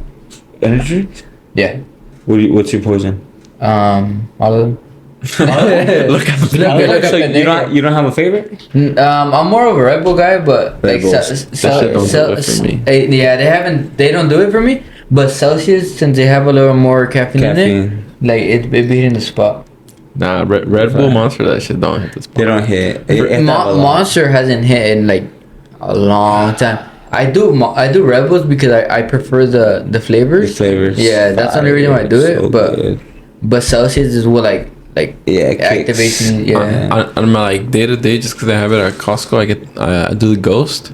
Like Okay. I'll drink one like every other day. And just literally just to get me feeling good. The Like boost? if I'm not on one, like I don't feel good. And you know what's crazy, bro? And I've also felt that too. So caffeine, and I've looked it up. Caffeine, there's a connection between mood and caffeine, obviously. So it's like it's a stimulant. Yeah. Stimulants give you dopamine. They make you feel good. So essentially, it's like doing a fucking line, bro.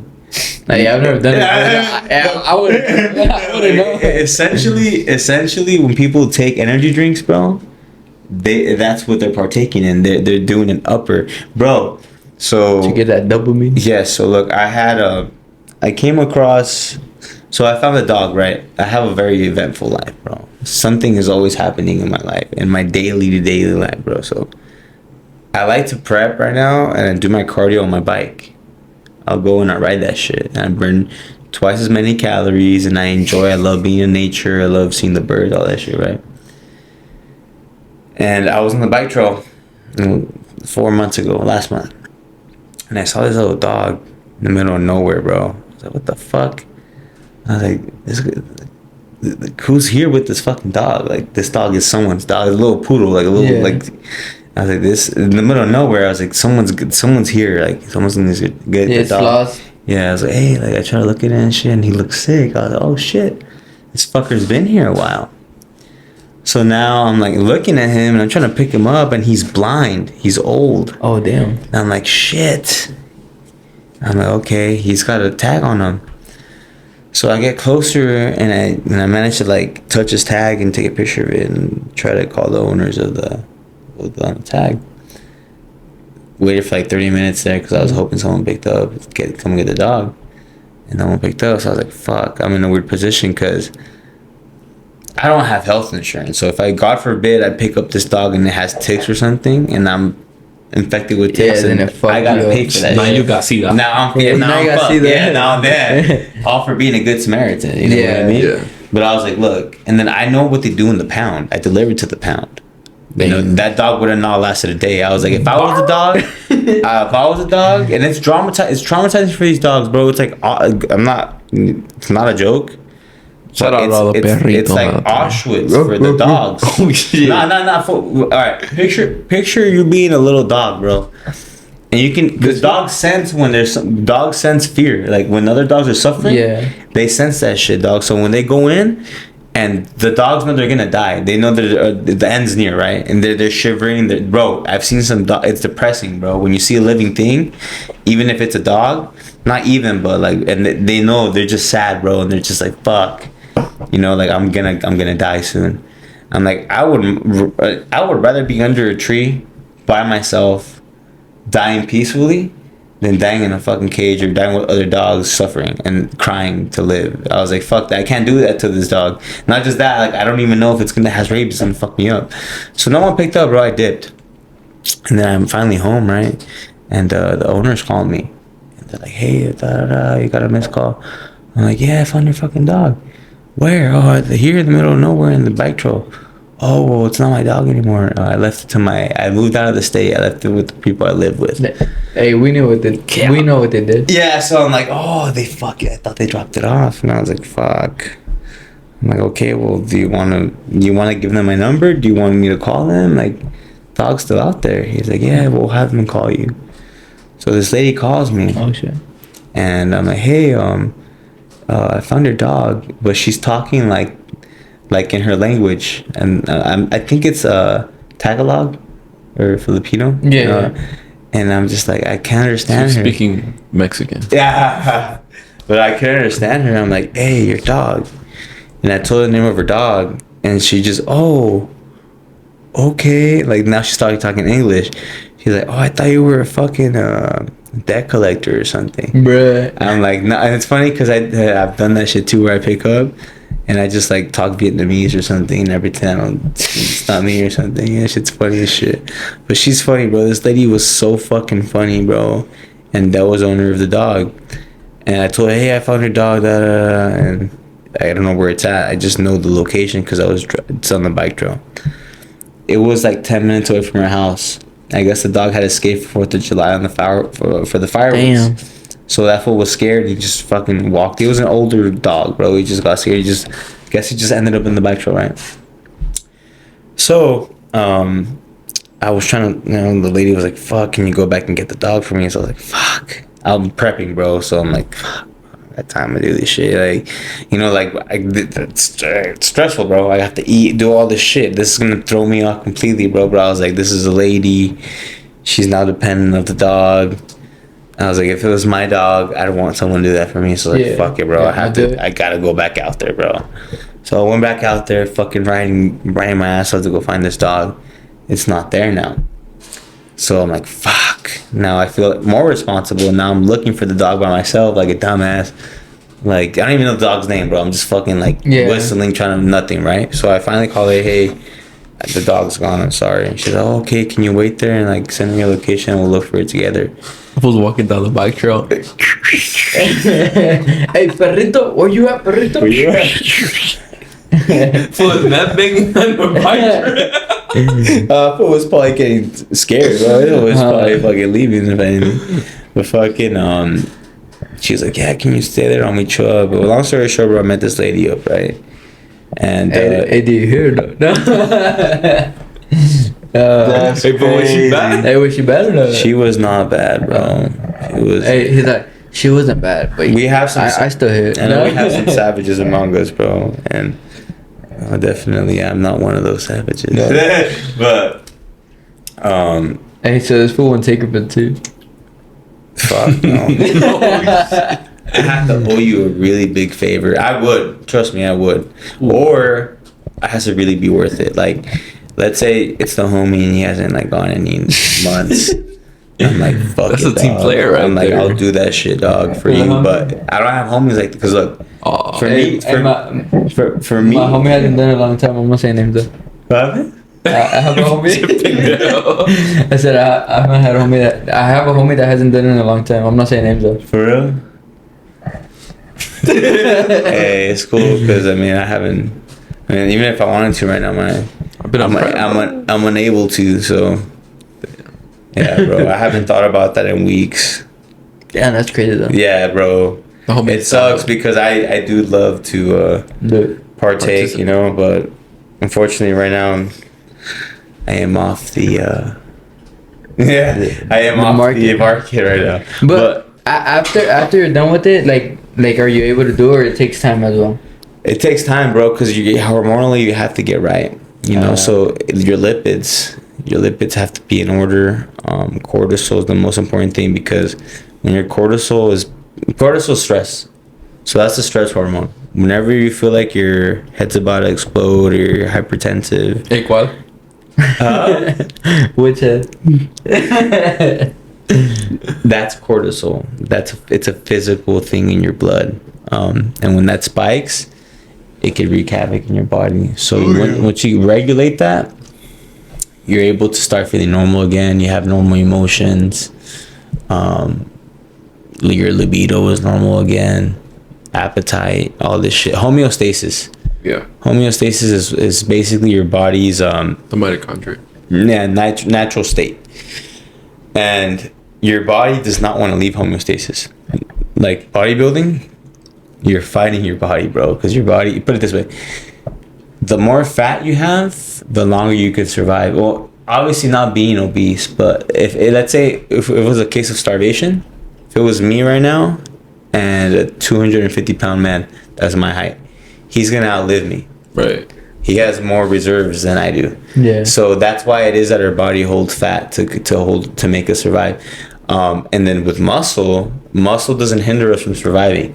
The thing is, it's in our for some of us, it's not in our genetic code to be muscular because in the areas that we live in. So put it this way, like Mexicans, we tend to be muscular and stuff because if you look at our ancestors, the indigenous people and stuff like that, the Mayans and the Aztecs, they were warriors. They were people that were fucking active as shit. Yeah, they were active. They were, I've seen this shit, right? When I delivered on the east side, bro, I still see fucking señoras, bro, walk from the store, dog, miles in the fucking heat with bags of fucking mandado, bro. And I feel like a bitch, bro. I've seen señoras fucking cutting grass with their husband and shit, bro. Dead ass, like, our race, bro, is a very strong race, bro. Our people are very fucking strong, bro. Like, fucking, I've seen fucking, bro, there's a guy named Jose I met at the gym, bro. This fool's like fucking 75. Strong as shit. He's Shout out El Campeón. Yeah, shout out El Campeón too, bro. That fool making it out here, bro. Cool as fuck. But fucking, yeah, bro, we come from strong people. So your genes have a lot to do with that. Yeah. Also, I believe intelligence as well. Like, Asian people, they just have that nick, bro. Like, they're just good at math, bro. Like, it's not. I've been seeing them a lot on the bar table. Like, it's a thing. Like, even if you want to put it as a statistical thing, bro. At least with my lifetime, most of the Asian people that I've met are good at math, bro. Or at least proficient. You know what I mean? It's not gonna be everybody, but it's just the fact is also their values. Exactly. In their country, bro, they value education. They value fucking reading and all that shit. And in ours, yes, we value that shit, but statistically speaking, we value fucking work, dog. Labor. Fucking working and making money. You know, and if learning and studying makes you money, then so be it. But now it's becoming more popular. But traditionally speaking, we're ranch workers, bro. We're fucking El campo. Yeah, we're doing shit like that. We're building shit. We're construction workers. We're fucking, we're building shit, selling shit. That's what we're doing. Yes, and you know what's crazy, bro? That's a whole nother conversation. Like the drug world, right? Someone's gonna be pumping in drugs, bro. Whether it's Mexicans, whether it's my orange deal, triads his deal, or your whatever. deal. Yeah, like it doesn't matter what race or what type of people, bro. Drugs are gonna be. There's a demand for them, and there's people that sell drugs that have morals, and there's people that sell drugs that do not have morals. And selling drugs, is it a moral thing? No. Okay. But alcohol, going to the bar, when you go and you want to go have a beer after a long day, in Canada, fucking meth and all these different substances are now legal, bro. Where you can literally go partake in a fucking little meth little focal sesh. Yeah, and just go meth it up with the homies. Like, it's like a hookah lounge. Yes, pretty much, but for meth. Yes, for meth. But I don't know if it's gonna be an actual place where it's a business. But I'm just saying it's legal, and I'm not saying go do meth and go do this shit. What I'm saying is, what I thought that's what you were saying. Yeah, I was gonna get my bookie to Canada and shit. Dog, look. What I'm saying is that Canada has something figured out that we don't. Is that it's not drugs that's the issue, bro. It's the mental health. So now going back on topic, Mexicans, we didn't start selling drugs, bro. I think the people that started selling drugs are the Europeans and the Chinese with the opium and all this shit. They were the ones that, because Mexicans, we knew drugs probably off of toads and shit. You've seen Apocalypto? Remember when the fucking dude fucking poked the toad? There's toads frog, like that. the frog? Yeah, the frog. Yeah, so there's magic toads over there that you take that. Well, that's what that one was. It drugged them out, bro. There's toads over there that they take to get high. So or even fucking plants and shit. So it's like a shroom. Isn't Yes, that out yes. of the same concept of ayahuasca? yes, it falls in the same psychedelic, but I mean not the same compound, but in the same category.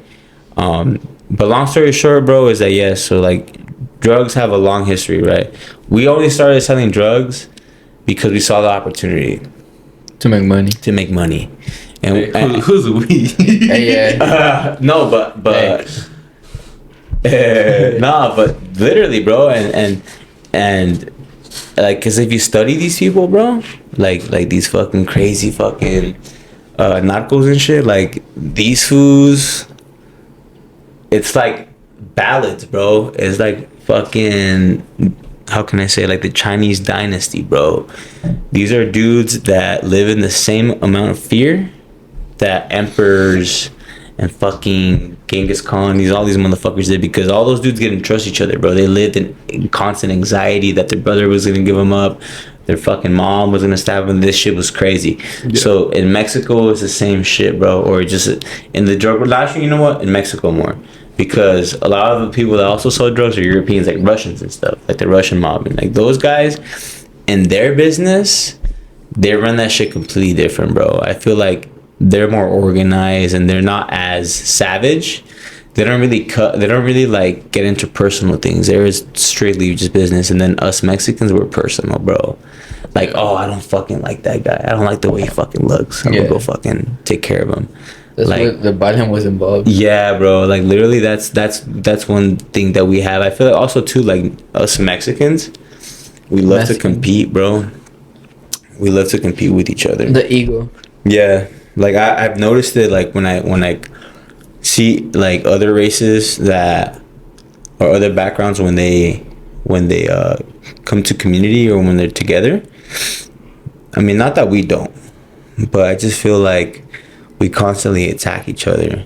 You know, like, oh shit. Say Mexicans versus enemies, another Mexican. Yeah, bro. Yeah, another Mexican's enemy is another Mexican, bro. Especially if he does the same things you do, or if he's in the same market. Because that's where the ego like steps in, and you're just like trying to up one each other. Yeah, and it's crazy, bro. It's a lot of these dudes are just fucking crazy, bro. You know, it's not even about money. It's just about doing shit. But at the end of the day, bro, look, there's people that do this and they have morals and they do things right. And, you know, I hope that those are the guys winning, and those are the guys, you know, those are the guys that they're the law in Mexico, bro. You know what I mean? So hopefully those are the dudes that are calling the shots over there, because there's some dudes over there, bro, that are savages, bro. Savage. You know what I mean? So something that I wanted to get into a little bit was the incident that happened this past weekend. Which one? The one that happened out at the Bluffs. Oh. Of the shooting. Bro, I haven't heard of it. No? It's pretty crazy. There's a few videos going around about the whole situation, but what was it? Was it like just a gathering or a car meet? If it was, I'm not sure. I don't know what exactly was it, but it was just a gathering. There's a lot of people. I think a like verbal fight happened between two girls.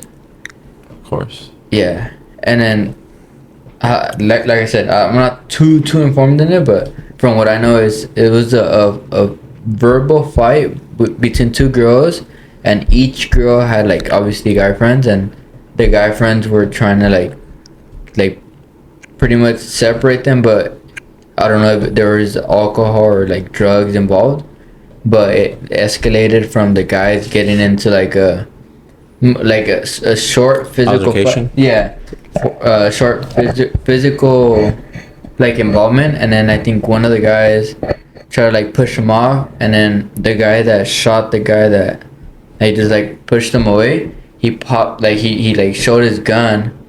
And then the guy brandished it. Yeah, and he showed it, like he pretty much put it to his face, and this guy like pushed him off, and when he pushed him off, I think like the other guy obviously wasn't having it, just shot him. He just dropped cold right there. He was 19. The dude that shot him, and the kid he shot was 17. 17. What the fuck? Yeah, and I was looking a little more into it, and supposedly from Oh, sorry, guys. from what I've like heard and seen, is that same guy that shot the kid, he's been involved with different Like weapons charges? no, so besides that, like he's more like he's like a little show off and shows off like his gun and social media. Well, that whole night he was just Or was it the same night? yeah. Was that same? Oh, night? okay, He was well, just that- fucking flashing his shit. Yeah, flashing it, and then I think a while back there was a video that Kern County Activities posted, where there was a homeless guy sleeping on the ground, and some guy, like a youngster, like some kid, he came and he took a piss on the homeless sleeping, and the one recording and laughing was the guy that did the shit. killed him. Yeah, that killed him. I think Bro. that falls under like Oh first my degree murder. god. Hey, Yeah. dog. Well, I heard. No, I'm thinking about a different one. It was my other topic, but no, but yeah, that it's just how are you gonna do that in front of like so many people, like, and phones being not Phones recorded? out, Yeah, shit, bro. it's like don't do it at all. Yeah, that's what I'm saying. Don't do it at bro. all, Like, but- over what, bro? This is And there was nothing like there was no It's just- beef with each other. Ego, bro. He was trigger happy. Literally. Probably, you know, he was this probably his first time having possession of a gun. These are kids that didn't have attention in their home, so they had to go and. I'm surprised you haven't heard of it. You haven't. Honestly, bro, I'm gonna keep it a bug with you guys. He's off all that. I'm off of everything, bro. I think so. Look, Oh, well, you did. Yeah, you're. yeah, bro, prepping, bro. So I don't consume any news, any media, bro. At least right now, because cortisol. Okay, like, bro, the last thing that I saw and I posted on my personal fucking account. I don't know if you guys saw it, bro. Shit made me fucking almost want to throw up, bro. Like, I can't believe I can't believe because I've seen people like that and I've confronted and I've dealt with these people. But, bro, fuck. Like, it just, yeah, bro. Right now, I'm very sensitive because of the lack of food, the sleep. So, even the music, I listen to Mariah Carey. I listen to fucking, like, Rihanna and shit. You know, like, I listen to, like, positive shit because you have to be careful what you consume. Even in any state of mind, right? If you're sad, right? If you're going through a breakup, whatever the fuck the case may be.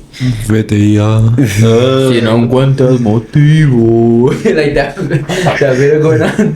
Para que continúe. But, you know, like, I'm just like, you have to be wary of things like that, okay? Listen to things that are the opposite of what you feel if it's sadness. You gotta listen to happy stuff. So when you're vulnerable, listen to things that give you strength. Or consume things. It's like, okay, when you're sick, you gonna eat bullshit?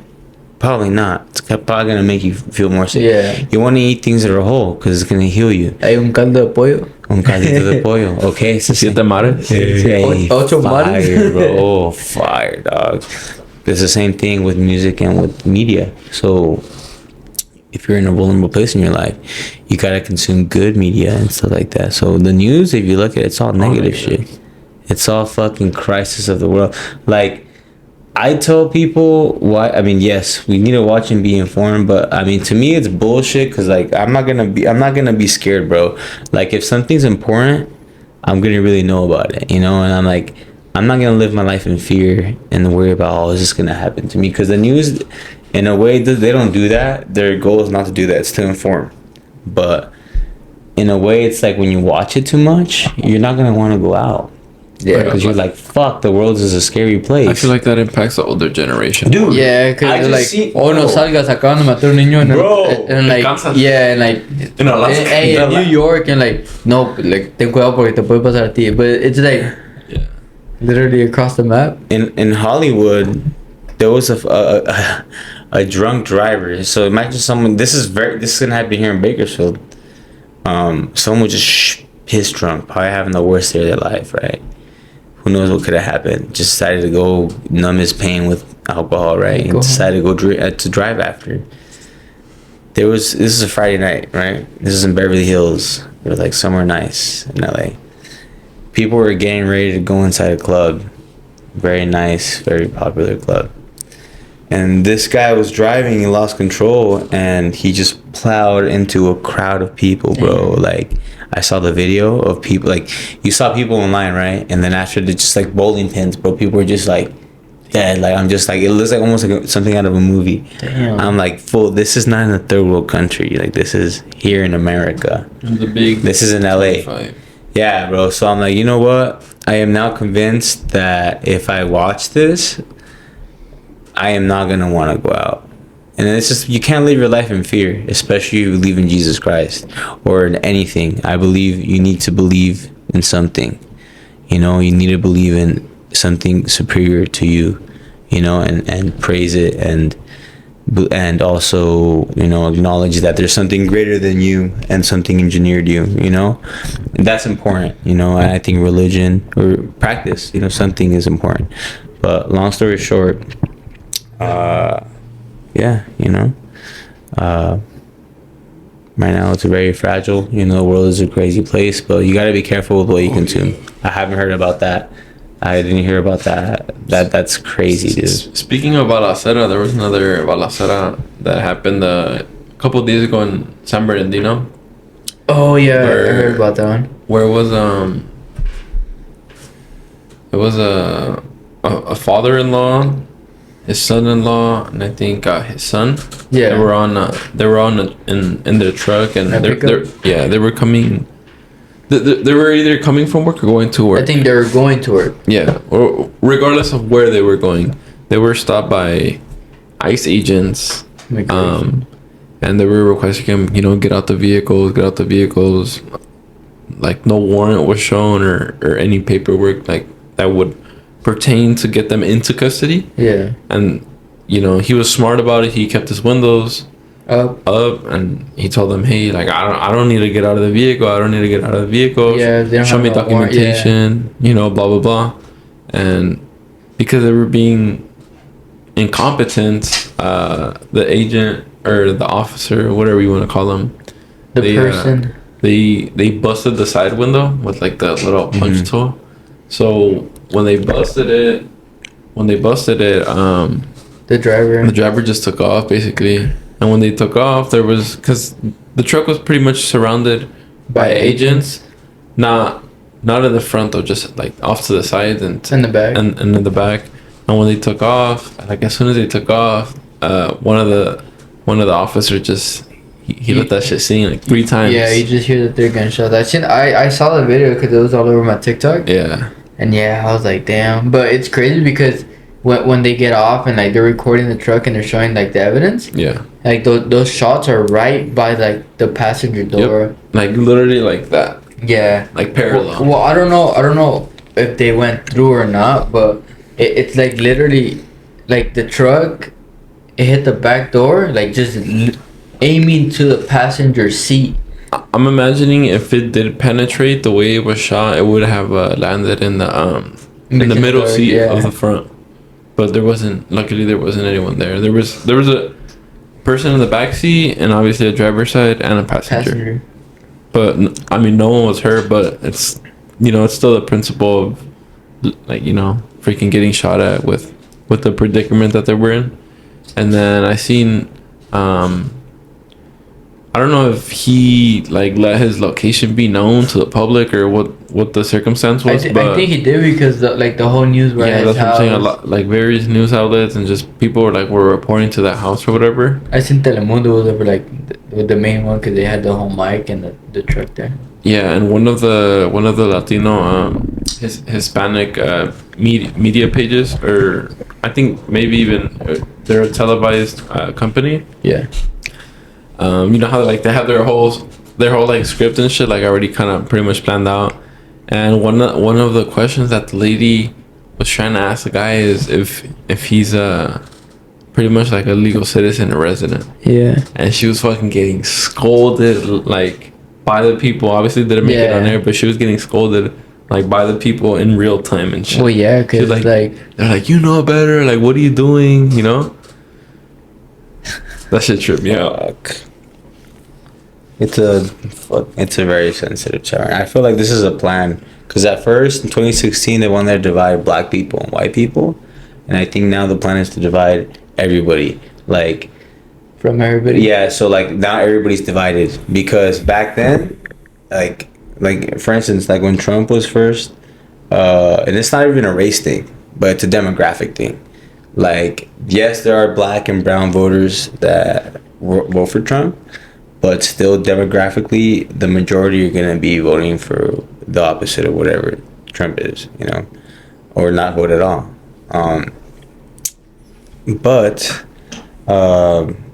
Yeah, I don't know. You know, I'm sorry, prayer brain is really affecting me. But I'll just get into my last topic that I had.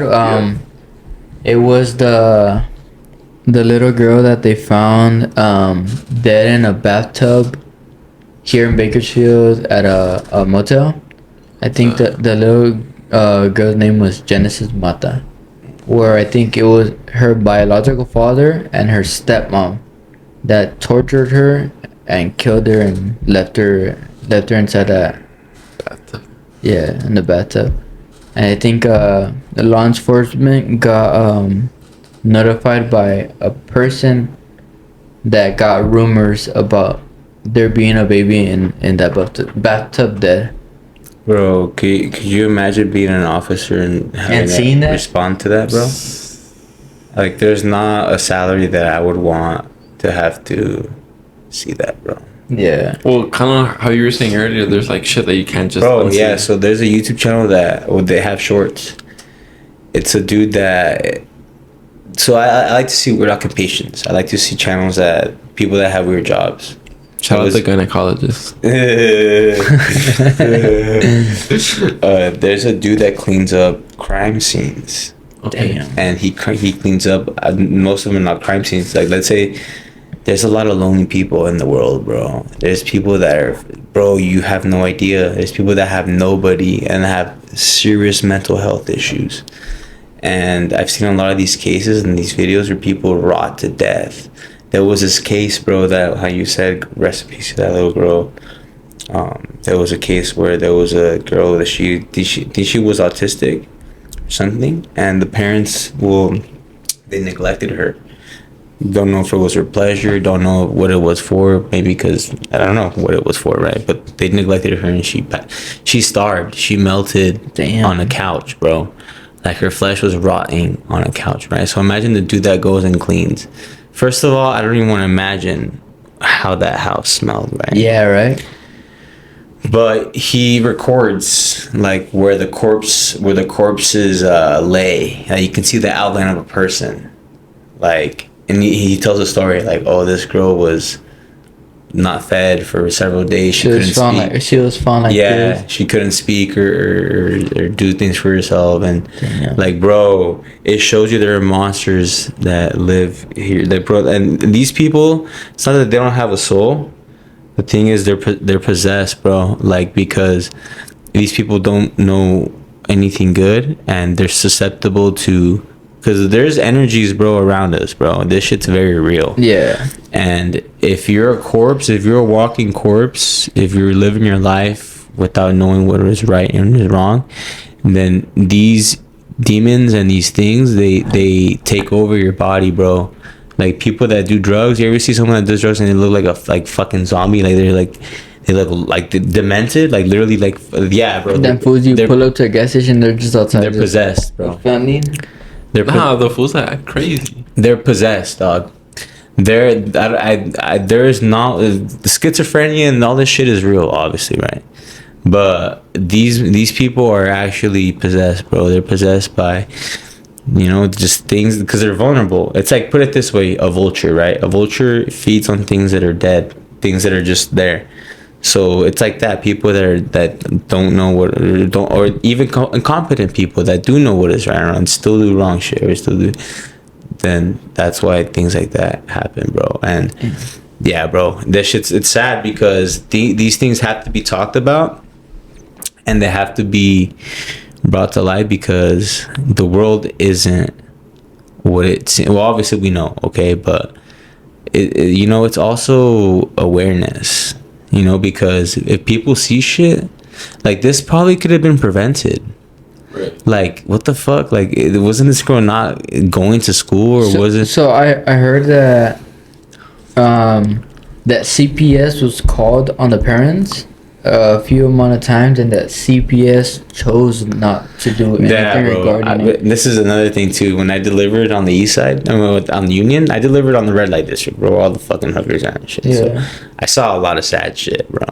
A lot of the kids, a lot of families that needed help. You know, need help, but just having a bad time. And it just sucks because sometimes like we're not like capable of helping them in some type of way that we want to help them, and sometimes we don't even know, bro. But there's literally families right now, bro, that live in motels that you wouldn't even know that don't have food to eat tomorrow and stuff like that. Their kids are running around naked or without shoes on their feet. Like, this is not a third world country, bro. Oil, bro. Not even just on the east side. I've seen some shit parts of Oildale, bro. Like literally, it looks worse than Tijuana, bro. Damn. Like, people living in shacks, like little kids that don't go to school, like they don't even speak, like you know what I'm saying, like Appalachian Mountains people type shit. Like, yeah, bro. Like, yeah, this is going on here in this country. The thing is, it's like a lot of things are not things are censored because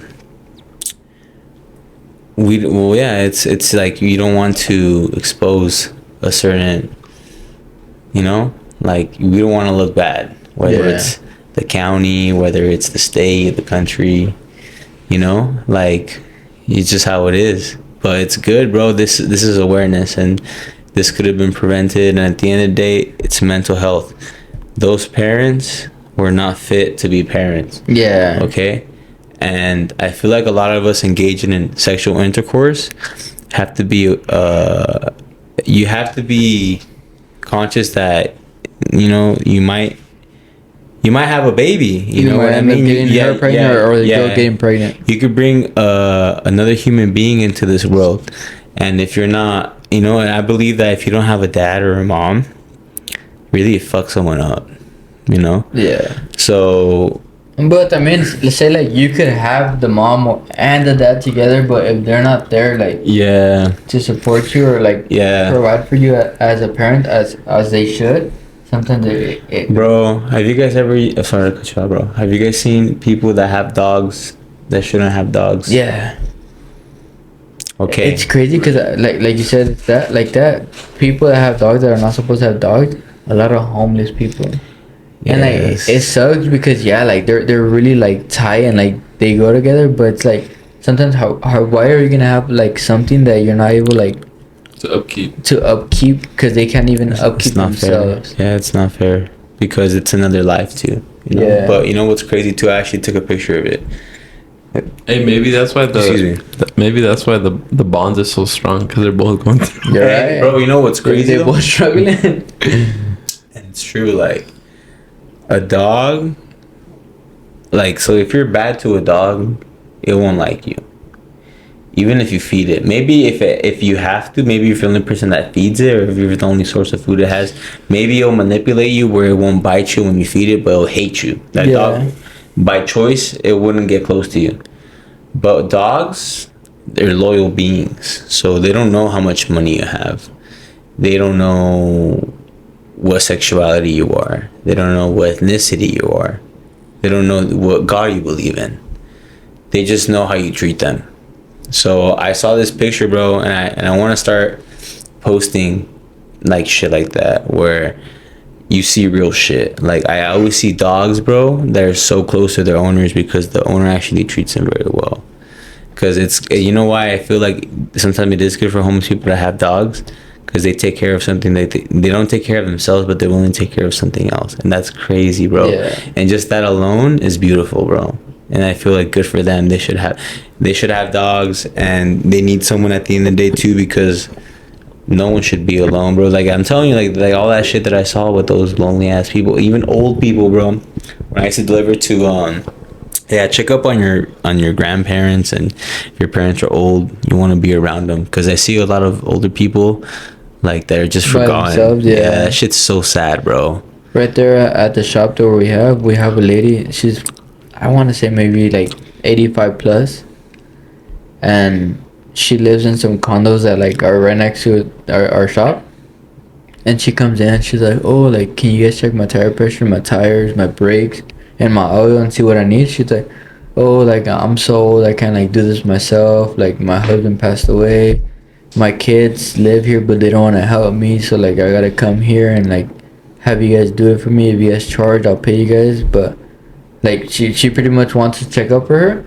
And like people that are like that, they sometimes need the company just for like their mental health, just because fool, like she could come in and she'll talk to us for a whole ass hour, like more like an hour plus. Yeah, that human interaction. Yeah, and like sometimes I feel like messed up because I gotta like go help the rest of the customers, so I'm like trying to like cut her short, but I feel bad just because I know she needs to like let it out and like and have I've done that shit. Have that like communication with someone. What, talk someone's ear? I did it right now at the gym. I've done it several times, bro. This is the thing. When I go right now, bro, it's just I know I'm susceptible right now. Right now, I am lonely, bro, mentally, because put it this way. Sometimes when I see two people training with each other, and like they're training well and they're doing, they're training well and there's chemistry, I get a little jealous. I'm like, fuck that, because I used to have that too, And I was like, fuck, that shit's tight, But I found myself not talking because I needed to talk. It's like, I don't want to go talk to you. Like, this is a nice person. Nah, like today, they have it to be twice. I split my workouts. So I go to the gym 3 times a day. Damn. I do half my workout. Hey, I can't even go inside. right now during my prep, I have to go 3 times a day. So I do half of my workout during the day in the morning, early in the morning, before 7 a.m. And I do 1 hour cardio. Then I go back, or I do it in my studio, next to my room. I have like a little treadmill and a little mat, call it my studio. I'll do yoga, and I'll do abs, and I'll do accessory work. So I'll do forearms and calves. And then at night, I go finish half of my workout, and I do 1 hour cardio. So that's my schedule. Damn. So prepping is like, it takes a lot of time every day. Honestly, you don't need to be doing that much. I choose to, because how I'm doing on time. So put it this way. Remember how I mentioned to you how there's dudes that stay lean year round? Yeah. Those guys cruise. They don't have to suffer like I do because they already suffer year round. I choose not to suffer year round. You suffer in a short period. Yes. That's why you got to do more intense and more workouts. Yeah, so they're in an advantage because they can cruise through this. Their stress levels are there. So look, you can look the best you can, bro, on a show day. If you're burnt here and burnt here, if your hope and your not your hope, but if your energy's down, the judges are not really gonna. They want someone that's alive, that's smiling, that's showing. That's confident. Yeah, there you go. And active. And when you're dead, bro, when you're like, they see that doing a dope. They see that, they feel it, bro. Yeah. And they'll give it to the dude next to you. If it's just like whenever you talk to someone, if you feel like their vibes aren't there, you're just gonna be like, nah. But if you see that the vibes are there, like it brings you up. So it's the same. I feel like it's the same thing like you said with the competition, where like if like you're competing but you're not like giving your effort, you're not doing it. It's not gonna be the same compared to like if someone's like smiling and doing everything that they're supposed to. They're enjoying it. Yeah, enjoying it. Like the first time I did it, bro, I even questioned myself. I was like, do I even really want to do this? Or did I even enjoy doing this? The thing is, it was a lack of preparation. It was my first time. So it was a great experience. But at first, I was really hard on myself. Because who doesn't want to win? Yeah. Right? And then also, I felt like I looked really good. And I mean, that's subjective too, because in this sport, if someone looks just as good as you, and how do you tell them apart? It's just whoever they feel like that wins that day wins. Yeah. It sucks, bro. You we suffer for this, and imagine, suffering and then not getting what you deserve. And at that point, there's dudes that go crazy from this. I bet. Some people use this as a form of validation, where it's like they make it their identity. Fuck. I've seen it, bro. I see dudes that don't even go pro and spend. This shit's not cheap, bro. I bet. Bro, I did the numbers. This prep, I'm spending $2,000, bro. Damn. And that's only in 2 months of preparation. That's 8 weeks I did, right? I did 12 weeks. Last one, or 14 weeks. I spent $3,500 my last competitions. So yeah, bro, if you're not doing this and you're not good at it, and it's not just that, if you don't enjoy it, don't get into it. Yeah. Right. Save your money. Save your time. Save your time, bro. Fuck the money. Time. You're not gonna get You're never gonna get that back. Go ahead and find a hobby that's gonna, make you happy and it's gonna make you whole, because being muscular is nice, okay? But it also comes at a cost, bro. Yeah. Like, you don't move the same. It's expensive. You're hurting all the time. And it's like, yeah, bro, like, what's funny?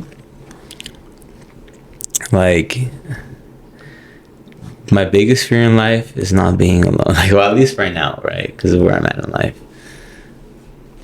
Like, I remember, like, where I was talking, like, with a girl or something, and she thought, like, she could make me upset, or, like, like... This wouldn't go quick. Nah, bro, because at the end of the day, I'm like, okay, what am I having to eat tonight? Like, you know what I mean? Like, I'm thinking about that kind of shit.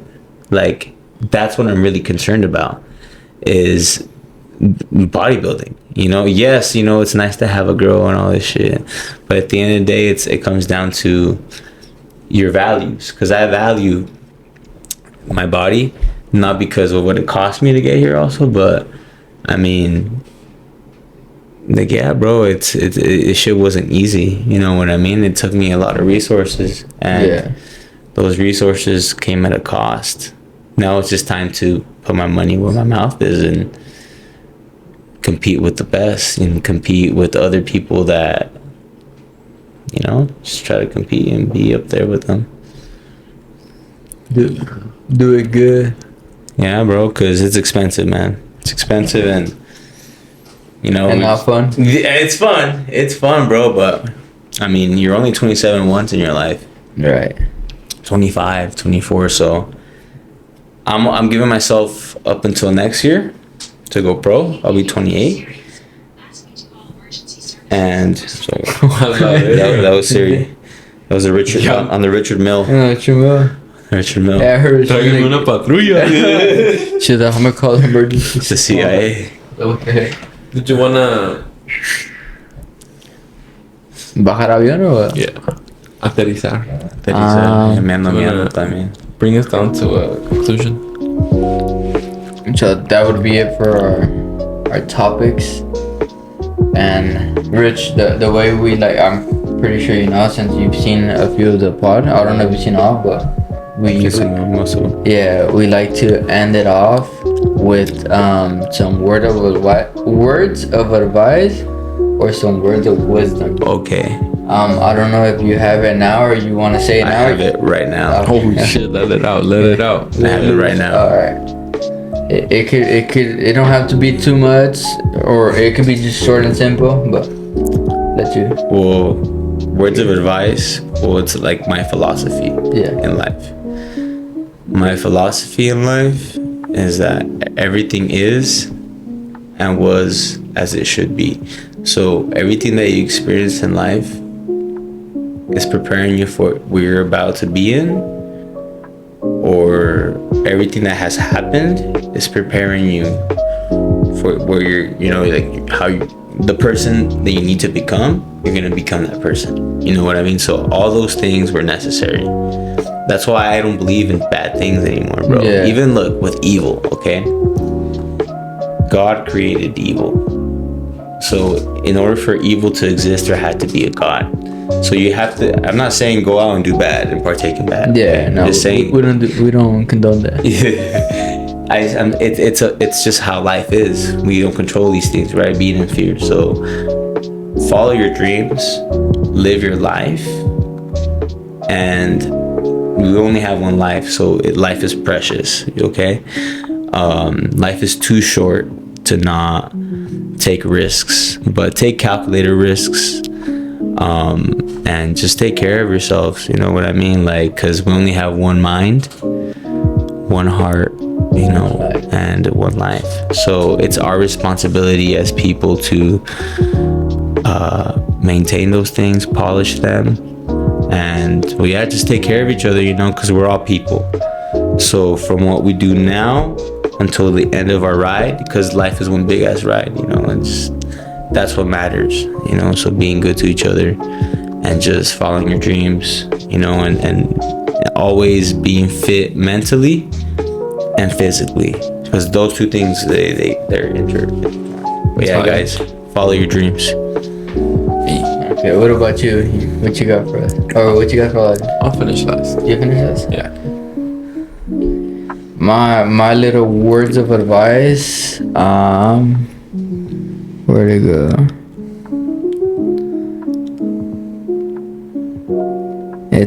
It goes by the words of proud but never satisfied. So it's pretty much like you're proud of what you're doing. You're not satisfied because you always wanna make it better than it was to get to that satisfied to be satisfied. But the way I see it is like just keep on pushing it, even though you're not where you wanna be at the moment, and you're probably never gonna be to what you wanna like achieve. But just keep on pushing to it. And yeah, bro. Literally, bro. Like, literally how you said it. Yeah, it's like you're never gonna get to the goal, because it's if you try to like get to that part of like achievement, there's always gonna be something a little bit better, bro. And it's gonna just keep on going. It's like a little ladder. I thought of that this morning. So I was like, we could never be perfect, right? Yeah. Kanye said it, bro, with the crazy motherfucker, right? Kanye said this. There was only one. All right. Having it is not everything. Yeah. Not having it is. I finally understood what he said. So perfection, right? We can never attain that. You're never gonna get it. But we should always pursue it, okay? Because being mediocre is an option, bro. And chasing your dream, like how you said, bro, it might not or it might hit, but you chasing it is a privilege. God gave you the right to go chase it. So that alone, there's people that didn't wake up today, or people that are sick that don't have that privilege right now. Okay? Yeah. So for those people, you owe them a debt to, you know, do those things. But it's the progress, not the progress, but the journey of chasing perfection that's beautiful. It's an opportunity, bro. Because once you get to that part where you're like you think you're doing good, you're proud of it, but then like you're like, I want more. Yeah. And it's just always it's a process. You have to just know that we're always gonna be hungry. Yeah. It's cool. Be hungry, because when you're not hungry, it's like hunters and gatherers. Okay. Those people had to go hunt and gather for their food. They didn't have the luxury of just ordering Grubhub or going to the store, right? They had to go get it. So it's like us. You want something, bro? You can have it. You can go get it. So those were my widow words. Widows. Those are fire. What about you? What you got for the audience? Just so we could. It kind of ties into what you were saying. Pretty much controlling the variables that are, you know, controllable, obtainable, and not stressing on the variables that aren't. Tight shit. Yes, sir. For real. With that being said, that concludes this episode.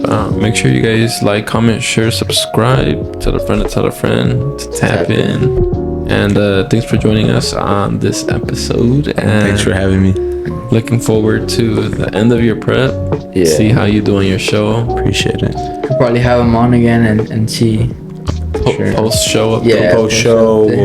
we'll have a little evaluation, that stuff. Because honestly, competing, it's the show day. There's a lot to speak about, bro. I met some really cool people.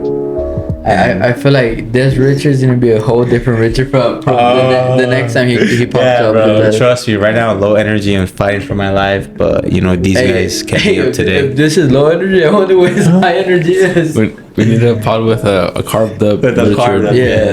yes, definitely. We gotta get him on like Off a the good, DMA. No, like we gotta get him off like a Kenya combo, like for sure. hey, extra for sure. fries, no coleslaw, or no extra toast. No extra toast, no Extra coleslaw, toast? bro. Okay. Oh my gosh, that's my shit, bro. And no cane sauce. We're doing the hot Louisiana sauce. I don't know Hey, about that shit's I fire. mix it. I get the cane sauce and I put the hot sauce in it. I've never been a fan of creamy flavors, so no fettuccine alfredo. My So no taste. pastas. Yes, pastas, but just marinara. Yeah, marinara. Yeah, that was never really fan of Maniaca cream. sauce. Oh, maniaco, huh? But okay, guys, we'll With that leave being it here said, and we'll see you guys cut it on the here. next one. Peace.